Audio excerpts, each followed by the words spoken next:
Welcome back to the director's chair as we're discussing the works of David Lynch with my co-hosts Colin and Kevin.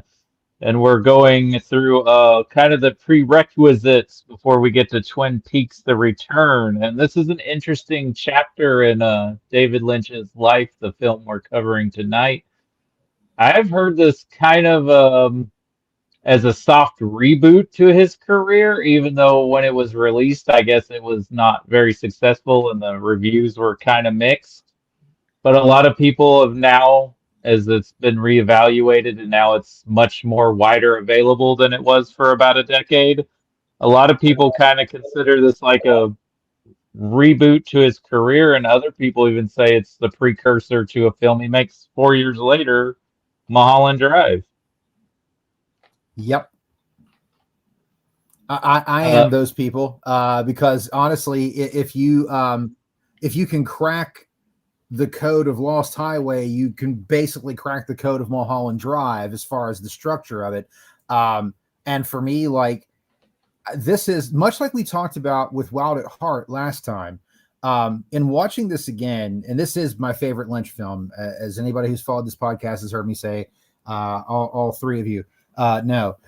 This is like by and far to me, like this is Lynch at his apex. And for me, I think every single thing about this film, from the performances to the production design to the sound design to the soundtrack to everything, is there is no question in what he's doing. He is doing this with strong self-confidence, strong self-assurance.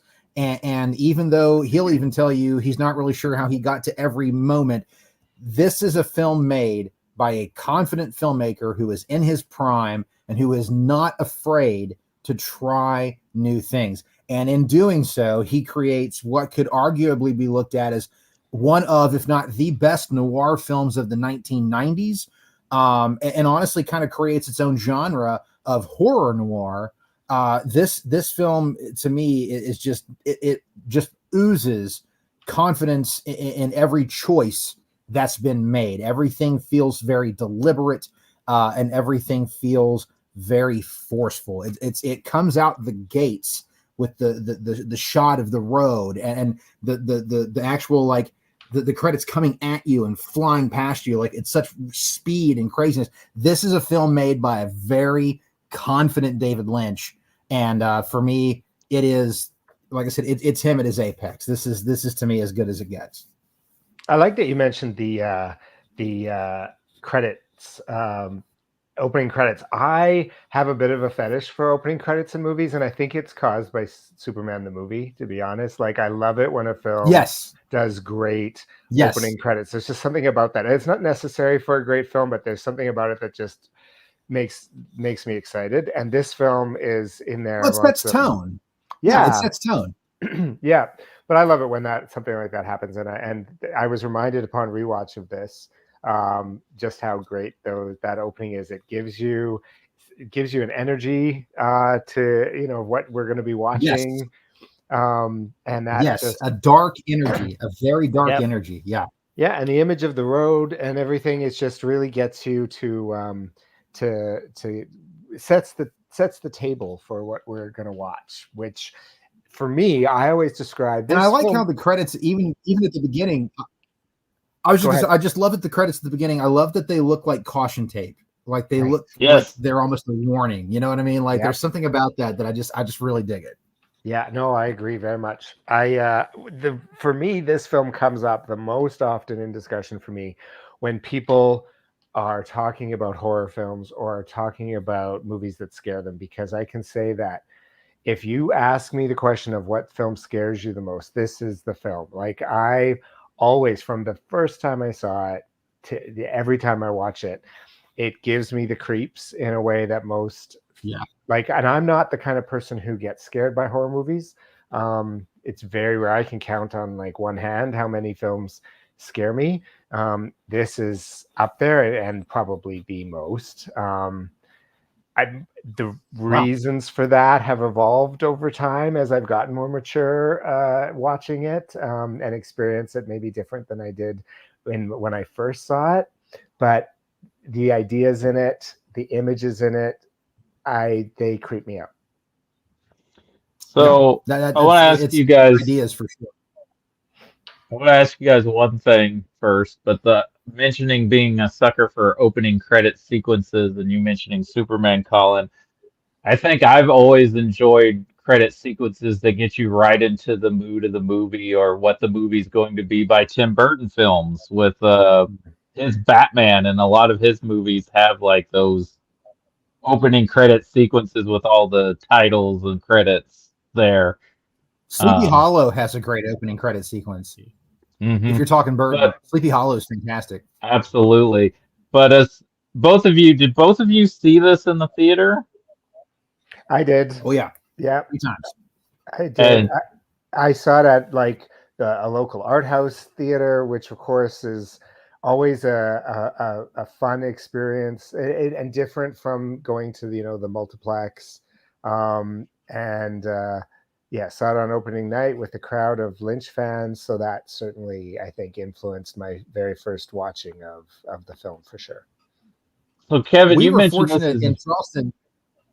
I was Go going to say we ahead. were fortunate. There was a movie theater. It was a multiplex theater. It had like 12 screens, and that's where they actually used to house the West Virginia Film Festival every year. And they were really good about saving one of their theaters, one of the 12, for more art Nice. house style films. So I got to see a lot of cool films there, like Twin Peaks: Fire Walk with Me. Robert Altman's The Player, which, by the way, one of the best films of Oh, the 90s. If you've I love never that seen it, movie. add that to your list. Got to Mhm. see like The Water Dance with Eric Stoltz and Helen Hunt, like just some really great films there. And this was one of those films, but it was one of those things where I knew it would play for a week. And once it opened on Friday and it didn't make money, which I knew it was not going to in Charleston, West Virginia, by Right. Thursday, that would be the last showing. And by Friday, it's gone. So I went 3 times in 1 week with 3 different people. I think I mentioned earlier that all of them hated me for it. One of them was okay with it, but the other 2 were like, "What in the absolute hell did you drag me into? And you're not allowed to pick movies anymore for the rest of our natural lives." So that was sort of my experience with it. But it's one of those movies that, I mean, it just, much like Twin Peaks: Fire Walk with Me, I mean, it just blew me through the back of the theater. I had been listening to the soundtrack on loop until I got to see the movie. And it's so funny because the cover of the soundtrack is basically a still from the film of the opening credits where it says Lost Highway. Right. And in my head, listening to I'm Deranged, I just kept thinking, wouldn't it be cool if they did like the credits like flying at the screen like that? And by God, they did. It was one of those weird things where I'd thought about, like I almost felt like I'd thought it into existence, but it was an amazing thing to see that happen. And for me, like that soundtrack is it's almost a character in and of itself of this movie because it really captures the emotion in every way, whether it's Lou Reed or David Bowie or Nine Inch Nails or Rammstein, like, or Barry Adelson or whoever it is. It's just everything about this film for me is just, it's perfectly executed. It is, I mean, I will say for me, when it comes to a David Lynch film, this is for me a perfect film, and what it's trying to do and what it's trying to execute and what it does.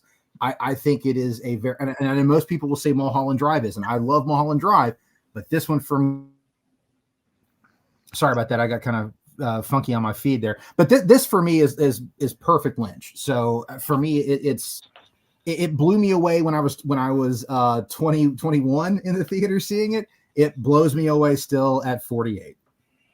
Yeah, I remember seeing it with, fortunately, again, like I said, I saw with opening night crowds with people who were Lynch fans. So there was certainly an energy in the cinema that was, loving the film. Came out of it really excited. Came out of it like there was this sense, because Fire Walk with Me had not done well. There was this idea that it was almost like he had to reinvent himself. In some ways it is, but the more I watch it, the more I think, well, he's continuing to explore a lot of the stuff that he was, beginning to explore with Twin Peaks too, which is, I think, one of the reasons we're tying this into this gap in there, is that it feels like this and Mulholland Drive and All the Heart, they feel connected to Twin Peaks in a way that Yes. maybe some of his other films don't. And I think we'll get into some of that when we start talking about themes and Yes. characters and everything else. But yeah, I remember feeling like, I mean, but in many ways it is very different from Twin Peaks, and the music is very different. You know, there was certainly a lot of you know, the aesthetics in the visuals, like the kind of set, like the, you know, he's sort of moved like the very sort of more modernist sort of approaches than the sort of, you know, time, but more kind of timeless aesthetics that he was working with. So there was a lot of different things that were just, that felt different surface wise, but I think the more I watch it, I actually think they're more interconnected than I think. But it was exciting to see something from him after Twin Peaks that was exciting, different, had a very different energy, and was still everything that made me enjoy going to see David Lynch films. And yeah, upon the I would release, concur with that. this was the biggest gap between movies, was it not? At this time between other films, 5 years. Well, Fire Walk with Me was what, 92? Mm-hmm. So yeah, it was 5 years. Wow. Yeah. And then, like you said, it was another 4 years, technically 3, but 4 when it came out for Mulholland Drive. So yeah, this was kind of right there in the middle. Yeah. But Colin, of the two films he's most known for, obviously he's most known for Mulholland Drive, but in recent years, Twin Peaks Fire Walk with Me has really had a reevaluation on the levels of like Blade Runner and John Carpenter's The Thing, like where people were like, God damn, we were so completely wrong. Yeah. And now we understand just how great this film was. So this was kind of right there in the middle of what most people consider his career. Right. I think this film is, I mean, it's starting to, I hear more people mention it nowadays. And it's funny because when it came out, it had some pretty decent buzz around it. Like David Lynch was on, I think David Letterman, as was Robert Blake. You know, Patricia Arquette was out there promoting this film. Like the soundtrack was being pushed because I was in college. So every college record store was absolutely pimping this soundtrack, man. It was all over the place. And on my floor, I think every guy who was into any form of industrial or metal had this soundtrack. And it was, you know, this film got a lot of press. Like I said, it was in Rolling Stone, a big interview with David Lynch and Rolling Stone. So for me in my college, you know, years, you know, this was my junior year going into my senior year. This film hit me at just the right time. This film and Natural Born Killers were the two movies I obsessed about the most in college. It's like, and there's a lot of similarities there. So I'll put that out there. But those two films were the films that they just kind of blew. Well, and Pulp Fiction. Let me take that back. Pulp Fiction as well. Those were the films that I obsessed over, becoming like a film nerd and a film snob and all that shit. Those were the three movies that I gravitated to the most. And this one is probably, as much as I love Pulp Fiction and as much as I love Natural Born Killers, this may be my favorite of the three. Again, there's just something about this movie that it dips into a lot of real things. I mean, Lynch even said himself he was inspired by the O.J. Simpson trial, and I get it. It's definitely there. There's even a car chase at the end, so there's that. But it's just one of those movies where, for me, like it just really gets under your skin, like it really does. And there's an excitement that I have when I watch this film because of that energy that's in it, because of knowing the path I'm going down. Like it's familiar territory, but at the same time, it still feels fresh. It still feels scary. It still feels, you know, intriguing and enticing and sexy and thirsty and all those things, man. It's all there. Your Lynch things are there. No pun intended, your Lynch pins are in this film. Like the things that make David Lynch movies are in this movie. But there's just something about this film that just its execution is so.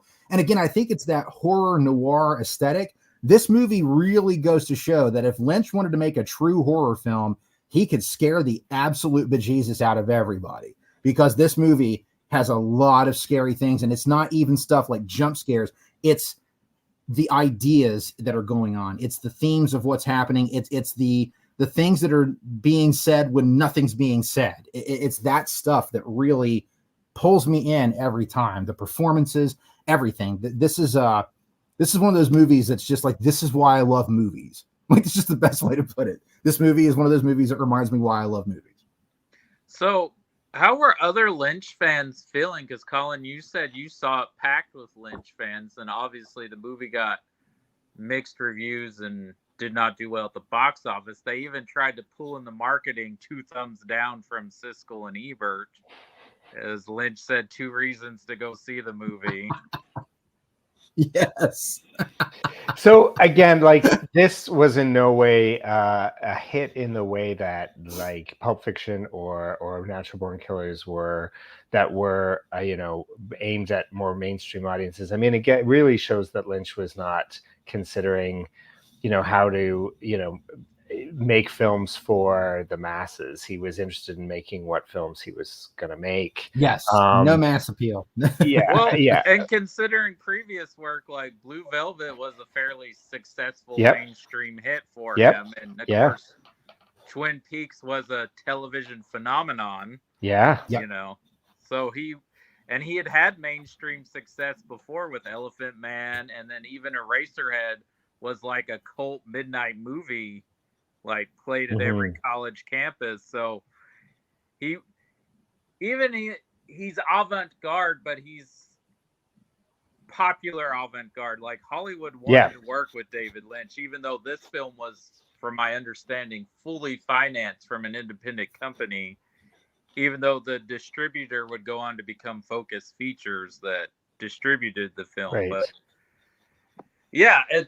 and then of course the movie comes out and most of the critics did not like it, and then I guess it does well for it has video DVD, but then for a while it seems to go out of circulation and it's hard to find until we get some Blu-ray and 4K masturations, and then of course Criterion released a cut of it like 2 years ago, I think 2022.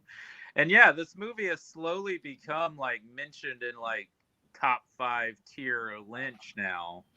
Well, I have some theories on why critics respond to the themes and the violence in and the sexuality in this movie differently than maybe how they do in others, and we can maybe get into some of that in this discussion. But I do feel like, I mean, there really is a broad category of films that upon their initial release are either misunderstood or just missed, maybe slept on. And I think people like he had a fan base that was eager to see more from him, but there was also kind of a mainstream audience that just had no real interest in what David Lynch was doing, or weren't excited in the way that they were about. I mean, at the time, Tarantino was a shiny new object that, that people were getting really excited about. Well, it's interesting you bring that up in the Tarantino comparison. And Kevin, you talk about how kind of it was a big blow up, even though the movie didn't end up being as huge as it was kind of circulating. I mean, they had David Foster Wallace visit the set and do a piece on David Lynch in Premiere Magazine about the movie and about just David Lynch's overall work at the time. And he was like the big new writer of Gen X at that time period too, for him to be doing a piece on. I'm glad you said it, because I said Rolling Stone earlier, and it was Premiere. I had that Premiere issue. I just remembered now. It was not Rolling Stone, it was Premiere. Okay. But that was a great interview, and it really they talked about being on the set. They talked about certain shot. They actually talked about watching them film the road sequences for the opening of the movie. I remember that distinctly being talked about in there, because that's what made me think that maybe the picture on the CD was actually what the credits were going to look like, which is what it was. That was a big deal. And like I said, there was press around this movie. I think at this point there was that crowd of people, and Tarantino was one of them, who loved Lynch up to like Twin Peaks. And then, Tarantino famously said after he saw Twin Peaks Fire Walk with Me that David Lynch is up his own ass. He said Lynch was up his own ass and said, I really wanted to like this new movie, but he's not he's not doing what he needs to be doing, and he just like, until I hear different, I don't really care. And I think a lot of people were like that, because Fire Walk with Me was so maligned by so many critics and so many fans of the show who wanted, Twin Peaks continued, and it's not that, it's a prequel. So I think a lot of people, even when Lost Highway came out, even with the press behind it, there was still like I don't want to say a malaise, but I think there was just less enthusiasm for a new Lynch property than there would be today. Like if Lost Highway came out now, for sure. I think people would be way more hyped about it than they were back then. Well, we also live in an age now where the critics that are now the mainstream critics weren't critics then, and they're people that have grown up, and they're, I don't want to say they're more appreciative, but they tend to not be as dismissive if a movie is fully creative. Like even when critics gave like Jupiter Ascending a bad review, they're like, you should still watch this because it's from a creative director with a vision. It's not. So we live in a kind of a different time frame. So I think, yeah, it would be kinder than what was the reviewers of the time in the late 90s still. Well, yeah, I think our social, like a lot of our social values have changed to the point too, where I think, and again, like, I don't know if we're ready to get into this or not, but I mean, a lot of my sort of theories about, and sort of that has sort of increased each time I watch it around this is really, a critique of, the film ends up critiquing. I mean, it's a film where the main character is the bad guy, right? Yes. And there are a number of those. They're not that uncommon, but they are far fewer than what we're used to. And I think maybe we are, there's also a lot of, David Lynch in his way, where he doesn't hand you and tell you how you're supposed to feel about what you're watching, but he still, like in so many of the ways that he critiques, sort of domestic violence in Twin Peaks, here he's critiquing another aspect of domestic violence that, maybe generally we were less open to as audiences and critics than we are now, when we have sort of maybe a more robust understanding of gender politics and gender violence, and so maybe it's just easier for us to understand what David Lynch was doing back then on that subject now than it was at the time, especially because, again, Lynch in his opaque way doesn't hold our hands and say, now you're supposed to feel bad about this character or mad at this character or whatever. He lets it sort of play out and lets you experience it for yourself. I definitely want to get into the themes, and I'm going to bring up Karina Longworth because she did an episode on Lost Highway and Boxing Helena for her Erotic 90s series. But I want to talk about how much real life crime, true crime stuff is circled around this movie. Not just the fact that Lynch was inspired by the O.J. Simpson trial, but you have Robert Blake and what eventually happens with him. Yeah. You have Natalie Wood's daughter in this movie. You have Marilyn Manson doing the soundtrack and the stuff that came out about him. There's like just so many true life things that happen that are similar to this movie. Right. Yeah. Yeah. I mean, that's, I think, one of the things that makes watching this movie uncomfortable in a way. And again, like, we're dealing with a filmmaker who, by all accounts, is a lovely human being who is generally one, like, everyone comments on how nice they are to work with and to be with, and nothing but admiration. And do you guys know he's an Eagle Scout? Yes, I think I've heard that. But yet he's so willing to explore these themes of the darkness in our culture and the darkness, the violence in our cultures, right? Like, and this, is very much an exploration of, male violence, right? And the characters lust for and a celebration of violence against women, right? Which is a difficult subject to watch a movie on. And again, I think the film is wholly critical of it, which again makes us, because it gets it makes us look at complicity and all kinds of things that I think are just really uncomfortable, and probably a big part of why, you know, so many audiences and critics had difficulty with it, right? Because they, you know, it makes you uncomfortable to be Well, exploring these things in that way. absolutely. And I think Karina Longworth's estimation of the plot of this film, and with Boxing Helena too, is that these men are so threatened by women's independence and ownership of their sexuality that they cannot control it, or they cannot satisfy them, that they're toxic traits. Like he murders his wife, and in an attempt to like think that he didn't, he goes into a dream state and becomes a different person. But his toxicity follows him in the dream. Like, yes. Like all the things that were wrong with him are there in the dream world, even though he makes himself a younger man. But then, you know, all the things that were in the previous life are catching up with him here. And that was sort of her estimation of what the movie was about. Well, I definitely think she knows what she's talking about. I mean, definitely I get a lot of that when I'm watching it too. And again, I think as I've matured, I've understood that on deeper levels. And I think I find it more disturbing now as I watch it, because again, most of the time when we watch these sorts of films that are critiquing this sort of thing, we want it to be, there's a bad guy who is the villain, and the good guy is in opposition to that. And so we can see that the behavior is just bad, and we can separate ourselves from it because we can side with the good guy.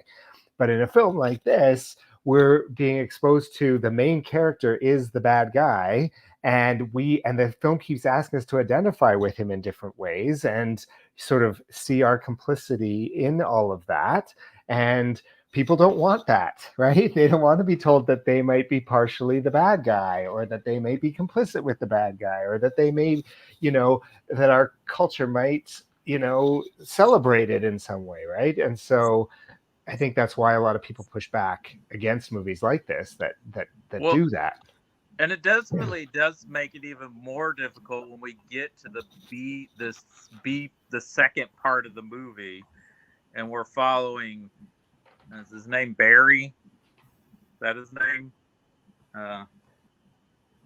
You mean Pete? Pete Dayton? Pete. We're following Pete, and it turns into, or what you think is just a classic noir setup, right? He's working at a garage. He's friends with the gangster. He's a mechanic. Yeah. He falls in love with the gangster's mistress, and then they scheme a plot. But even in that scenario, he tries to blame her for the situation she's in. And he's like, why do you hang out with these people? Why didn't you just leave? Instead of trying to help her or feel sorry for her, he's blaming her for putting herself in those situations. Yeah, he's, you know, he whether he's imagining himself, whether he's dreaming himself, whether he's remembering a younger version of himself that he's projecting into this, you know, and we can get into a lot of what we think is going on, but he's, you know, he was in this relationship where he saw himself as, you know, he felt inadequate. He was having difficulty performing. He imagines himself as this younger, very sexually, you know, accomplished, very sexually successful. He's very desired. I think that's really a key part of it. Yeah. He's very desired by the women in this world, unlike in his real life where he's absolutely not, or he doesn't feel that he is. Right. In this version, he is desired. He's super cool. I think, but even still, he's not a good guy. Like, you can look at just on face value of how he treats Sheila and how he treats Alice. Like, he's a total POS. Like, he's not a good guy. No, he's not. But it's that it is very much in the typical noir style. Your main character is almost look at like Double Indemnity. Your main character is almost a bad guy. He's almost his own worst enemy is what it really comes down to. There are other things that might corrupt or push him over, but he's already not a good person. Right. And this is definitely the case with Pete and with Fred. Is you're wanting us to follow these two, these two pieces of shit. They really are. They're horrible people. So it's like when those are your main characters, it does make the film. I can see where from an audience, a mass audience standpoint, that doesn't fly. And especially when you look at one of them being a wife murderer, and the other one being, just someone who uses women, and is obsessed with the sexuality of women, but not the person themselves. Like, yeah, there's a lot of things you can look at to see, like, this is exactly why a general audience wouldn't like this movie. It's also, I think when you look at how the film is structured, and a film with that kind of structure in 1997, that was not in any way, shape, or form a norm. Right. And very much in that vein of dream logic, which most general audiences and even a lot of critics at the time, they didn't really get Lynch's work. And now they look back on it and, Lynch is a genius, But Roger Ebert, who went on to give Mulholland Drive 4 stars, gave this film like a thumbs down. And I'm like, it's almost the exact same film when you look at the structure of it. Inverted, sort of, but yes. There's just something different about Mulholland Drive. It's dreamy. It's inverted. Yeah, it's inverted. Yeah. But even still, and we'll get to that, your main character in Mulholland Drive is not a good person either. But people forgave it, I think, more because it was a woman. Right. Mm-hmm. Yeah, she's also a bad guy.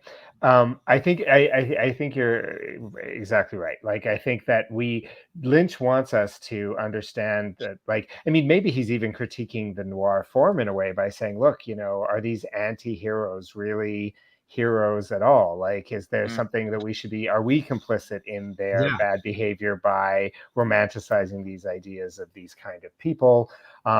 Clearly the amount of blame that both of the main characters, if they're not the same person, are heaping onto the female lead, again, if she's not the same person, she gets blamed for everything. She gets blamed for her situation. She gets blamed for, it's victim shaming all over the place. The movie never tells us if the wife from the first, section of the movie is having an affair or not, and partially because, in my opinion, it doesn't matter. Her fate is not decided by whether or not she was having an affair or not. It's about his reaction to what he thinks is going on. Whether that's true or not is really irrelevant, because it's all about him and his choices, right? Mm-hmm. The mystery man, yes, absolutely, saying that he doesn't go where he's not invited. I think that is the key line for me in this piece, right? Is that Fred wants it's one of two key lines. The other key line is I don't like cameras. I like remembering things the way I want to remember them. That right there to me is the actual code cracking line. And they already checked that. Like, what the. Yeah, how I want to remember things, whether it's the truth or not. Yeah, that's 100%. You're right. It's how I want to remember, and that is such a critical line to this entire thing, man. Like, it is the line that sets the whole setup. It's why everything happens, because Fred is remembering things the way he wants to remember them. Because he even says to the cops when they punch him in the nose, he's like, "I didn't kill her. Please tell me I didn't kill her." First words out of his mouth. That's right. And so, it's definitely, that line is so critical. And it's a great line, because it's almost a throwaway line when you're first watching it. You're just like, all right, he's just kind of an odd dude. But then you realize when it's all said and done, that line told you everything. Yeah, it's very much so. Very much so. People want, and I think the thing here is, okay, so we have this twist, which again, I think is a reductive way of talking about what happens in this movie, but this twist where suddenly this other person is in the jail cell, and audiences want that explained, and the movie doesn't explain it. Like, it gives us lots of reasons lots of things we can use to figure it out and understand it and experience it emotionally, but it doesn't tell us. It's not a Shyamalan film, and this is, again, not a dig on him. But it's not a Shyamalan film where there is a twist and suddenly you understand that everything you thought was different. No, but you're right. They Yeah, they want answers, and this movie does offer them if you're willing to work at it. But most mass audiences don't want to work at it; they just want to go and enjoy the movie. And there's nothing wrong with that. I got plenty of movies that I love that would be considered dumb, goofy, just fun movies. That's fine, man. There's nothing wrong with that. But this movie definitely wants you to do the homework. And if you're not willing to put the work in, then yeah, you would look at this and be like, "What the shit? How come that happened?" But what a lot of people also didn't really understand, and this is something where, again, you've got to look at Lynch's work at this time period and where we're going from here, is that he's very much working within the realm of the abstract, which means not everything in it has a reason. Not everything has a meaning. He's been on record numerous times saying, I really don't know where that shot came from. I really don't know where that idea came from. It just was in the moment, right? Yeah. So there's tons of stuff that's not in the screenplay that's in that film. So when you think of it that way, like if people don't want to deal in the realm of the abstract, which this is like almost like a beautiful combo of a mainstream and art house film, it's like one of those things where people just weren't wanting to do that. That it was mixing for them. It wasn't peanut butter and chocolate. It was like peanut butter and arsenic. That two great tastes that don't go well together. Like it just doesn't work.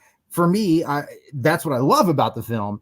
But there are definitely, you know, when you think about it, when you think about what's going on in this film, whatever your interpretation is, there is never the clear-cut answer of this is why Fred turned into Pete. Right. Ta-da, here it is. Spoon feed. Open your mouth. Here's why. Here you go. There. Do you feel better now? Yeah, well, it's not there. It's just not going to be there. You know, it's never going to be there. And Lynch is never going to be that director. When Gary Busey is the most normal person in the movie. I know, one of the only non-toxic males in the whole film.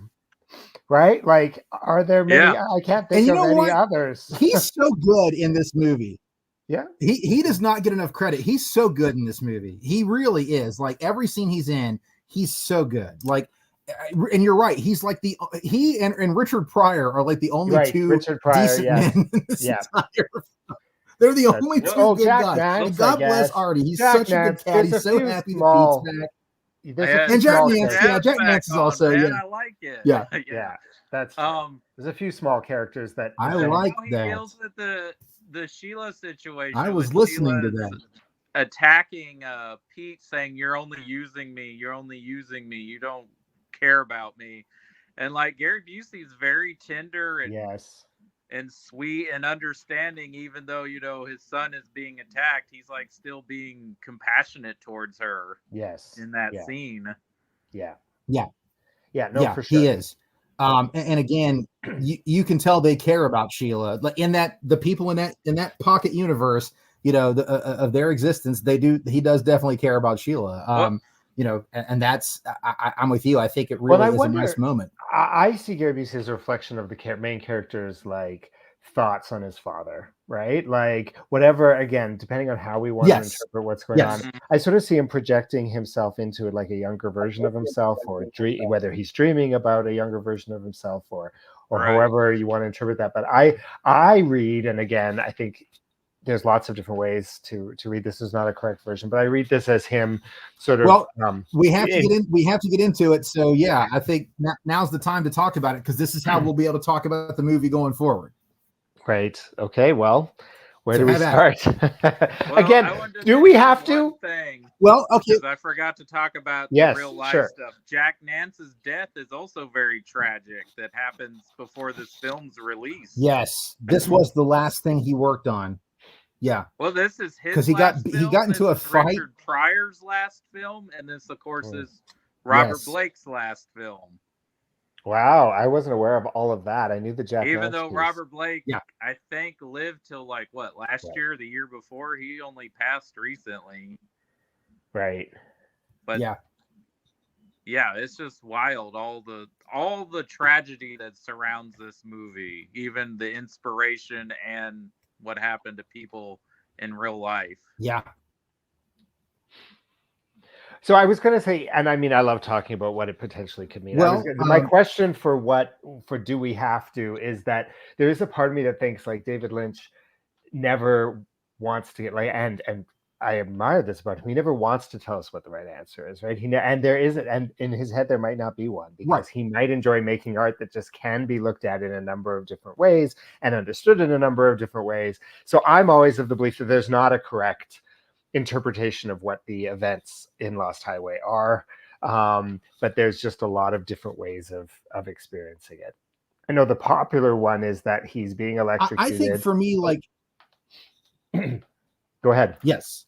And that's what the one thing that Lynch actually said about the film was that it is a psychogenic fugue, which basically is like a brain that's kind of like creating a false reality to accept the reality that it's in.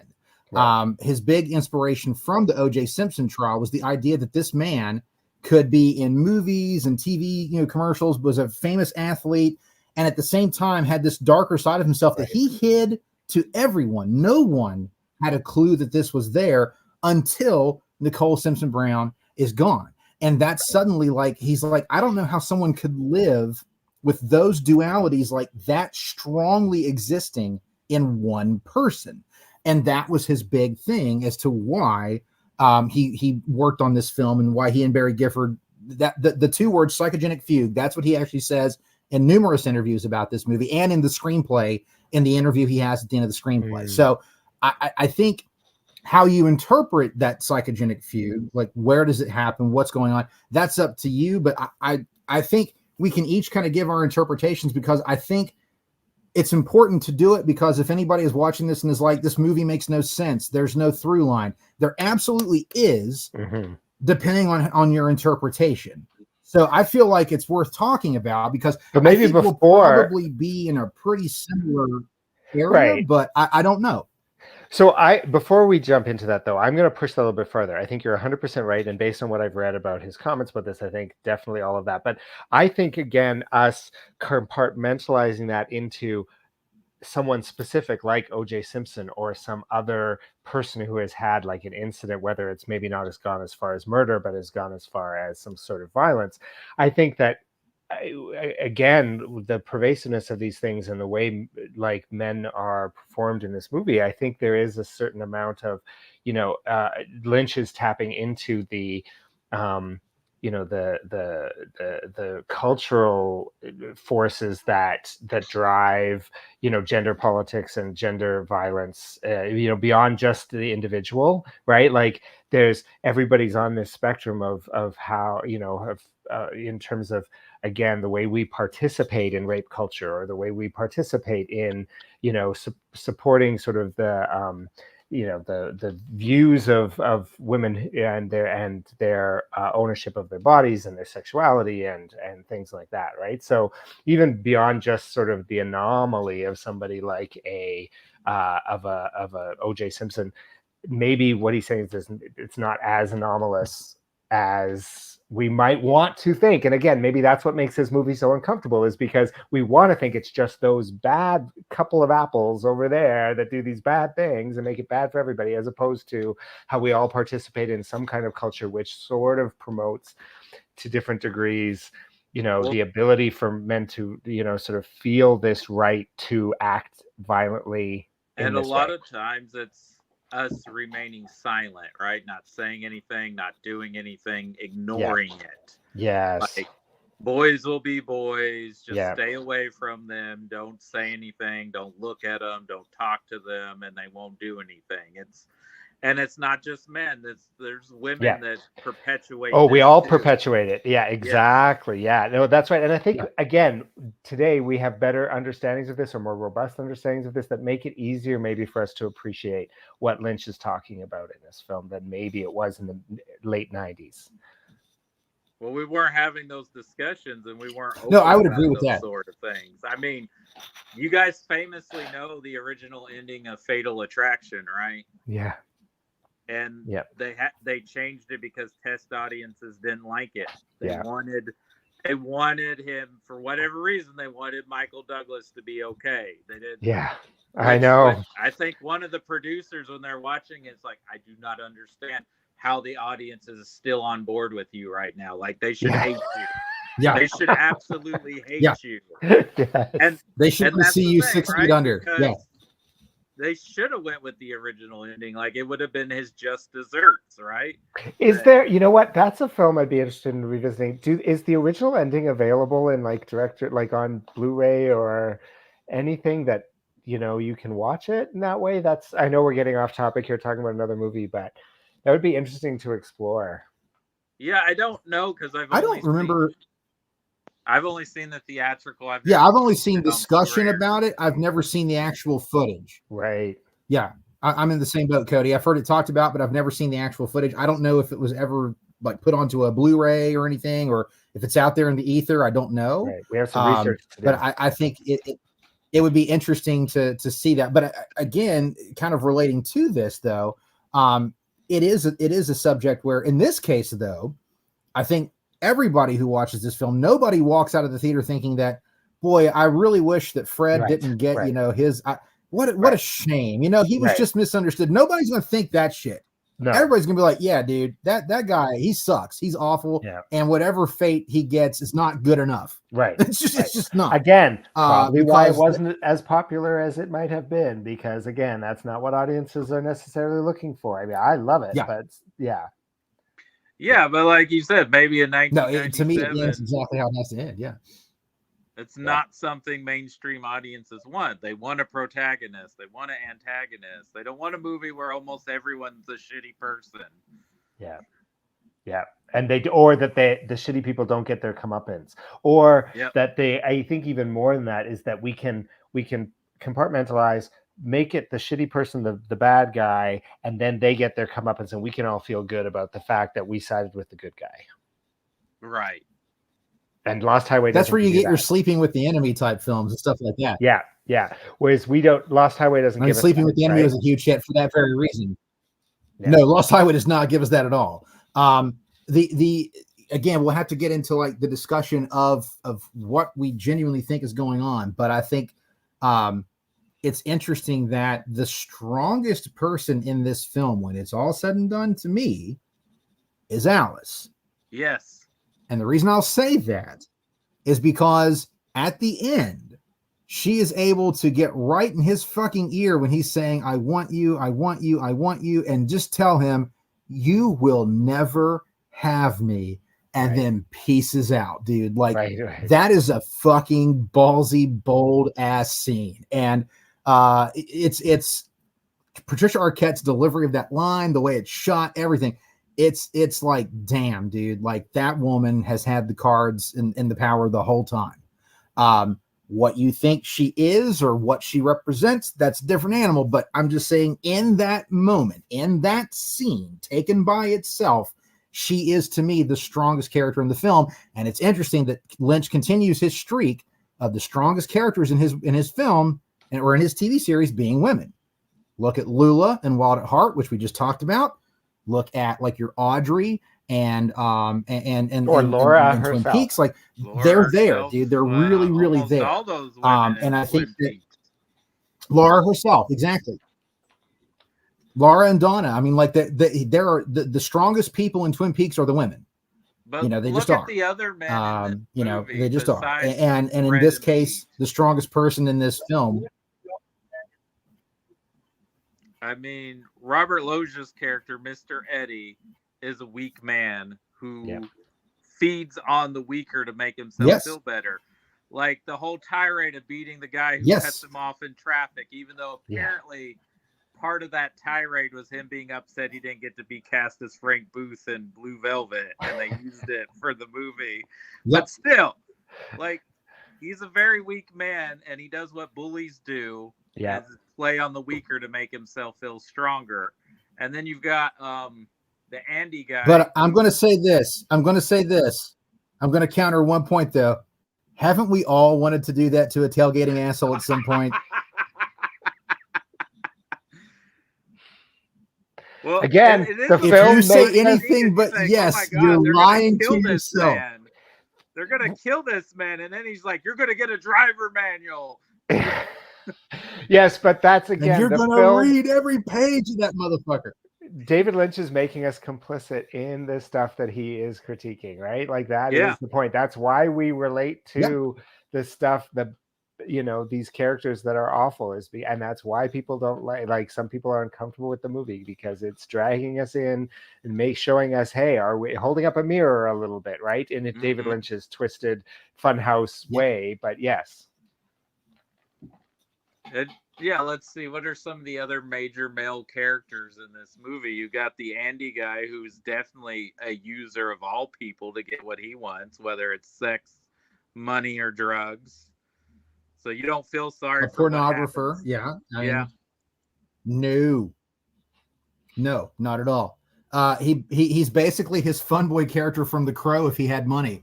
Yeah. I mean, this is really what he is. He's a total drug abusing, woman abusing piece of shit.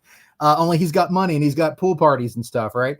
Mr. Eddie, Dick Laurent, whichever version you want to look at, both of them are weak men. Fred is a very insecure, weak, jealous man. Everything about him is like red flags, dude. Like no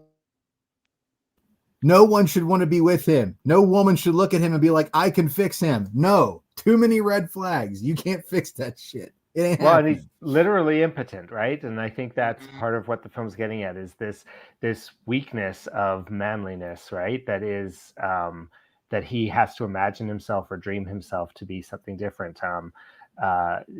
There's just something so essentialist to that sort of critique of his masculinity, right? Yeah, that he has to imagine himself whether it's a younger. Well, I think if you look at Lynch's work, if you look at I'm just saying from Lynch's standpoint, I think it's interesting what you're talking about, because if you think about who is probably the strongest male character that Lynch has ever created, it's Agent Dale Cooper. Mm-hmm. And why is Cooper a strong man? Because he's compassionate, he's caring, he's selfless, he's in tune with his feelings. No one in the realm of Lost Highway could be described that way. No one. Even though we haven't gotten to the return yet, which will be a deconstruction of Cooper and but we'll get there. That's not for today. Would you guys like to talk about some of the stuff that I found in it that are very Twin Peaksy? I mean, yeah, of sure. course, Robert Blake's character, the mystery man, very much feels like a Bob Harbinger. Yep. Whether he's real or not real. He's a Black Lodge inhabitant. Yeah, and there's even a shed. He's Black Lodge all the way. And there's the red curtain. There's like the voids. When I saw this, lots of fire at that shed. Yeah. When I saw this, I really felt this was set in the same world as Twin Peaks, right? This is the exact same universe. If we're talking about cinematic universes, right? This is the same universe that Twin Peaks exists in. And that so many of the similar factors. I felt that the first time I saw it. Well, yeah, you could very well see it, and it's just Lynch taking middle America and going into show business, which he'll do more in Mulholland Drive, but this is very much like the underbelly of show business, right? And we even have... But to me, like, this almost feels like... It almost feels like a precursor to Mulholland Drive. Like those two films, I believe, could thoroughly exist in the same universe. Yes, that's true. When you look at the dark side of Hollywood, the dark side of fame and stardom, both of these films definitely capture that beautifully. I think they could absolutely exist in a similar dimension in the same place. I mean, they're both in Hollywood. I think they could both exist very well together as far as like what's going on. And again, when you look at the actual structure of the two films, yeah, man, like it's there. There's definitely that kind of connection. Mm-hmm. Oh no, very much so. And we still have the 50s aesthetic because Pete and his buddies are very much dressed like greasers from they're greasers. From The Outsiders or Rumblefish or something, you know. Well, and there's a mid-century modern aesthetic to the art direction of their house, and it's sort of the initial idea of the house. Can we let's talk a little bit about the beginning? I have to say, the way you know, if I'm ever describing the plot, I will talk about the tapes, because I think that there's something just so horror movie, but just excellent, that gets under your skin, like the idea there and that initial thing. And of course the film goes in a completely different direction. That's just the intro. That's just a way into the story. But I mean, I could have seen someone making a movie just about that aspect of it, because it's terrifying. Totally. You know, I couldn't even imagine the idea of getting a videotape of somebody walking around my house. Like, I sense chills up my spine just saying it, right? Home invasion stuff is, and then shooting footage of me asleep. Jesus Christ, man, that's terrifying. Like if they were literally in my bedroom, like 5 feet from me, that's fucking terrifying. Well, and there's another red flag there with all that stuff is Fred does not seem as freaked out as Renee does about all that footage, you know? No. And I don't know, because like, you know, David Lynch, and, you know, we can interpret it all kinds of ways. And then, you know, you have the mystery man filming too. And you know how a lot of times when we examine all these terrible people that we didn't know were terrible for decades, and then you look back at their work and it's like they're kind of telling on themselves. It's like a way that Fred is kind of telling on himself with like all this video footage. Right. Yeah. I mean, it's definitely about him needing to surveil. Yeah, I can agree with that. Yeah, and honestly, there's also an aspect of, I'll just throw this out there: are the tapes even real? Right. Mm-hmm. Is all in his head? Is it just because they could very much, again, remember that this whole film is being told by a genuinely unreliable narrator, an unreliable narrator who does not like cameras. He doesn't like the truth. He likes his version of it. Now, those videotapes could very much be, in my mind, they're Fred in his elevation to finally decide to murder his wife. Right. Each tape gets a little bit more into the house. Each tape gets a little bit closer until the final one where we see what really happened.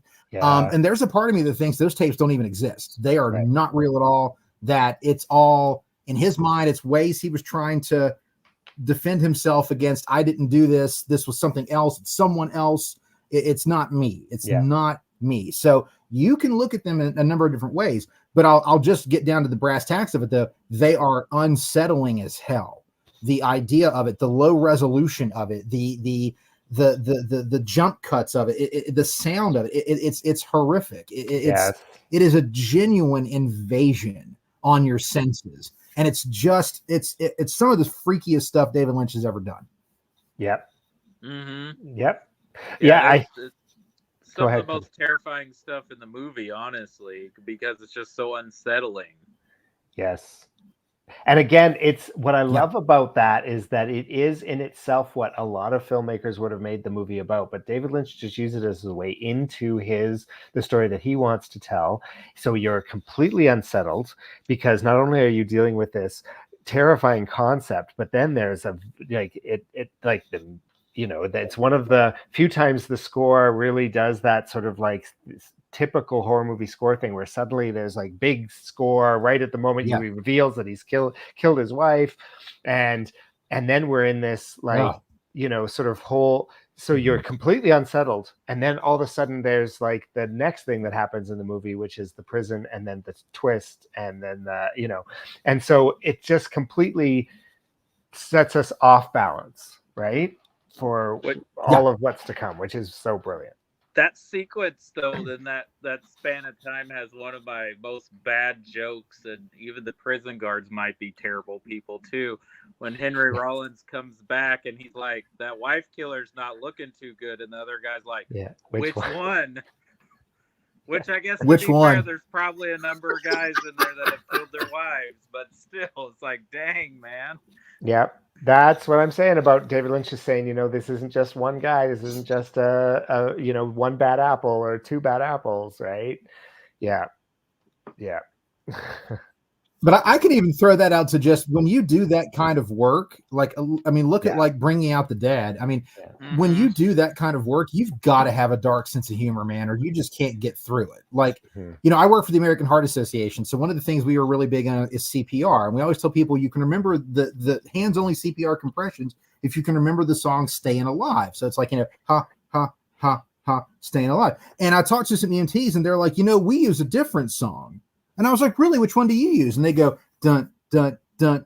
Another one bites the dust. And I was like, whoa, okay, then there we are. There's that. So, yeah, I think you have to, when you do that kind of work, you have to have a sense of humor about it. So to me, that's one of those lines I always thought was like one of the few moments of levity in this film. Right. It's a little throwaway scene, but all 3 times I saw it in the theater, the 5 other people with me, like they all laughed at it. Like everybody laughed at that line. It's a genuinely funny line. Right. Yeah, it is. It's like the other line that gets laughs, and it's such a chilling scene. But the scene when he's first talking to the mystery man at the party, when he like hands him the phone and he's like, you know, call me, and he's like, you know, I told you I'm here. But so many people laugh when he takes away the phone and he goes, "That's fucking creepy." Yeah. It's just like it's just such a genuine reaction, but it's like, yeah, I mean, like it's such a tense moment, but it's that one little moment of like, how the hell did you do that? Like, it's just like, it's that kind of thing that just makes you just kind of laugh for a split second. But that scene is so terrifying, but it's just that one little moment that you get it. There's just a few little lines like that. There's also the line, I love Richard Pryor when he's on the phone with the customer and he's like, you know, there's 9 people down here and I'll let you talk to 7 of them. And if any 2 of them give you that price, I'll let you talk to the other 2. It's such a ridiculous sales pitch, but it's just great. It's just such a charming little moment. It's just those little moments of levity that you have to have in a film like this, because God, is it so bleak. It's just so bleak. But you have to have, and they're almost those little Lynchian moments of humor. Like he throws them in all over the place. I mean, they're there in Twin Peaks Fire Walk with Me. They're there in Mulholland Drive. Just these little moments that Lynch likes to throw in of just these weird little comic moments that you get some of it. But this film is far from a comedy. I'm just saying there's at least a couple of moments that I think are meant to be genuine laughs, just to kind of give us a little bit of a relax, just a breath, you know, above water, because we're so underwater the rest of this film. Right. Well, and if we're getting, you know, if we're still talking about, you know, again, the reactions. I mean, the fact that it is bleak is, you know, maybe part of what the audience that wasn't getting it was responding to. I think too, the fact that the film becomes less connected, and I think for me, narratively, there's reasons why there's sort of more ambiguity and more abstract sort of narrative near the end than there is sort of early into that part, that would leave audiences, again, because the film doesn't explain it, right? They're left with, okay, so what was that I just watched? And if they're not wanting to engage or think about it, they're just going to dismiss it as being like, well, that made no sense, right? Yeah, that's gonna be just the initial reaction if you don't want to engage or you're not interested in what's going on at all, like underneath just the base of point A to B of the story. Yeah, you're just gonna be like, well, what was that? I don't know. But I mean, I'll say that the best quote that I can add to that, the third time I saw it in the theater, my friend who was with me, when the film ends and I'm Deranged starts playing, she just looked at the screen and looked at me and she goes, "Yeah, you are," and just got up and left. Well, and that's the thing about David Lynch. And I was like, right? That right there is the most genuine reaction. Yeah. She just looked at the screen and was like, "Yeah, you are," from I'm Deranged, and just got up and left. And I was like, oh, damn, that's the quote of the day right there, man. That's it. But that's what a lot of people think of David Lynch, right? They're like, this guy must be so twisted and sick and crazy. Right. And then if you look at it, like he had like one of the most wholesome childhoods. He lived like in middle America, in Washington, Montana, Virginia, small towns. He was at the Boy Scouts. He whittles. He loves coffee. Like he even tells all of his ex-wives, he's like, I don't know why these women marry me. I tell them I'm like obsessed with my work. I'm never gonna be that good of a husband. And he seems like, and he talks just like somebody from like Minnesota or somewhere in the Midwest, and he's always like, I wanted to wait till maybe when we talk about Mulholland Drive, but talking about movies not making sense. When he was nominated for Best Director for Mulholland Drive, Roger Ebert stopped him to interview him, and he's like, David, and he's like, hey, Roger, always nice to see. How are you, Roger? And he's like, I interviewed you back at Cannes, and you said if the film was nominated for an Oscar, you tell me what the movie is about. He's like, well, it's always a pleasure speaking with you, Roger. Have a good night. That's a great story. And that was his answer. I mean, I remember in the original DVD release of Mulholland Drive, and again, I hope I'm not getting off here, but he himself provided 10 clues to figure out, to unlock the movie, I think is the way they describe it. I'm not sure I mean, I definitely think they're interesting things to be thinking about when you watch the movie, but I'm not sure they solve it. I think people are looking for a solution. And again, like with this one, I'm not sure there is a full-on solution to what is it that we're watching. And some movies do that, and some movies do that great. Like the ending of The Usual Suspects is a great ending that has, that basically just says, screw you, or I just told you a story, right? Like, which is awesome. But it explains a lot more. This one doesn't, right? It doesn't give you that satisfaction of saying, oh, now that I know this, I can understand X, Y, and do you know what I mean? Like well, and I think it's because Lynch has an art background, right? Well, I'll disagree a little bit in that if you when you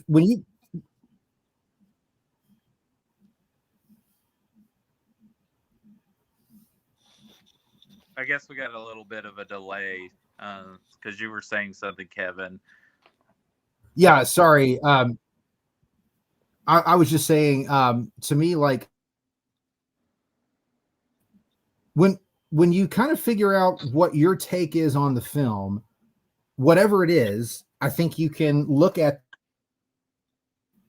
the structure of the film and say, okay, yes, this is happening because of this, and this is happening because of this, and that's how I formed my hypothesis of what this film is about. So I don't think that, I mean, you can say yes that. Oh no, we're losing. I think he's right though. I agree. Yeah. It's fair what he's saying. Like, I think the film gives you, just like Twin Peaks does, and we talked about this a number of times in our discussion around seasons 1 and 2, the material gives you reasons to be able to understand things in certain ways. Other people may, there's enough there for them to understand what's things in their way as well, even if it's not the way you would understand it. We were just agreeing with you, Kevin, that you're making a fair point here. The Lynch gives you stuff that you can work with to have an understanding. I guess what I was trying to say is there's not a definitive. Right. This is the way to understand it. And I was saying, I think it's because he's a painter and has an art background that he's definitely into the more abstract of, well, what do you think this is? What do you think is going on here? There's no like, yes, one way is the right way. You can interpret it however you want to interpret it based on your life, your experiences, your understanding of what's going on with the themes. Like, it's art. It's up for discussion. There's no like, okay, this is the bad guy, this is the good guy, this is what happened. Do we want to talk about how each of us understand it? Sure. I'd love to, because I think that's, to me, the joy of this film is discussing, what you really think. What is in your idea, what's the main A to B storyline? But then there's so many layers to the film as far as like the various themes. I mean, we've kind of hit on a lot of those, but again, there's the themes that go along with it as well. So there is, to me, there's a structure to the film, but it's not just about that. That's the basic skeleton. The meat of it, though, is definitely all the different themes that it's hitting on. And I think we talked a lot about that, especially the concepts of masculinity and what society thinks, especially society in the 1940s and the 50s, how they looked at men. Lynch has definitely, he's got a track record of showing why those thoughts were wrong. And this film continues that, and really, to me, maybe puts the best spotlight on it he's ever done. That's just my thinking, but again, I think it's there. So yeah, I think if we each want to take our stance, because I think we'll have a lot of similarities. They may not be exactly the same, but I think we're going to find that we all found several different through lines that make sense for. I don't think we're going to be that far off. Let's put it that way. I agree. Why don't you start, Kevin? Because I think either you've gone on the record as this being your favorite, but you've gone on the record as saying this is your favorite. I think that should earn you the right to tell us what you're thinking. I'm realizing I'm in low light, so I'm just going to go turn on a brighter light so that people can see me a bit better while you're talking. Yeah, sure. For me, I think when I first saw the film, in my mind, for me, it was almost like a purgatory loop. That Fred had done these heinous things, and that at the beginning of the film starts with Fred telling himself that Dick Laurent is dead, and it ends with Fred telling himself that Dick Laurent is dead. And to me, it almost felt like a Mobius loop of purgatory, that he was going to keep reliving these horrible things that he had done. And this was just almost like what he was doomed to do. That was then. Now, I subscribe to the overall main theory of the psychogenic fugue for me is Fred Madison is a man who is married to Renee. They have a very, I love the way Lynch shoots the two different worlds, and I'm going to refer to them as that. There's, in my mind, what is the real world, and then there's the psychogenic fugue state world. The real world of Fred and Renee, I love how stilted and how painfully slow and just off everything is. Because when we go to the psychogenic fugue state world, it's much more normal.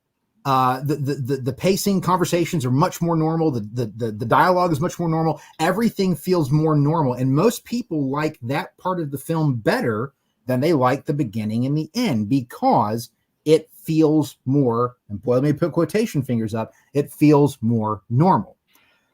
Fred is a man who is married to a woman, and he has performance issues, anxieties, and I think really at the core, the thing that I really key on the most now as I've gotten older is jealousy. And jealousy is one of those things that if you don't figure your shit out, it's never going to end well. It may not end in murder, but it's going to end in some form of abuse, be it mental or physical, and it's not going to end well. Jealousy is a fucking horrendous thing, and Fred is absolutely filled with it. It's that jealousy that allows him to start thinking about horrible things about his wife. They may or may not be true. But I'll get into my theories on that. So I think, personally, I think that he found out that Renee has been sleeping around. I'm not going to say that she's full-blown into the porn scene, but I think she's been having an affair. And she's been having an affair with this older man named Dick Laurent. Dick Laurent is no one special. He's just some old man. He's just some old dude. And for some reason, he's getting more of a rise out of Renee than Fred, the younger, supposedly more virile man, is. That does not set well with him. For me, the videotapes are basically like Fred's mind psyching himself up to do the deed. And I've always thought, for me, the mystery man, who very much reeks of he reeks of Black Lodge energy. But for me, I've always looked at him as a very demented Jiminy Cricket.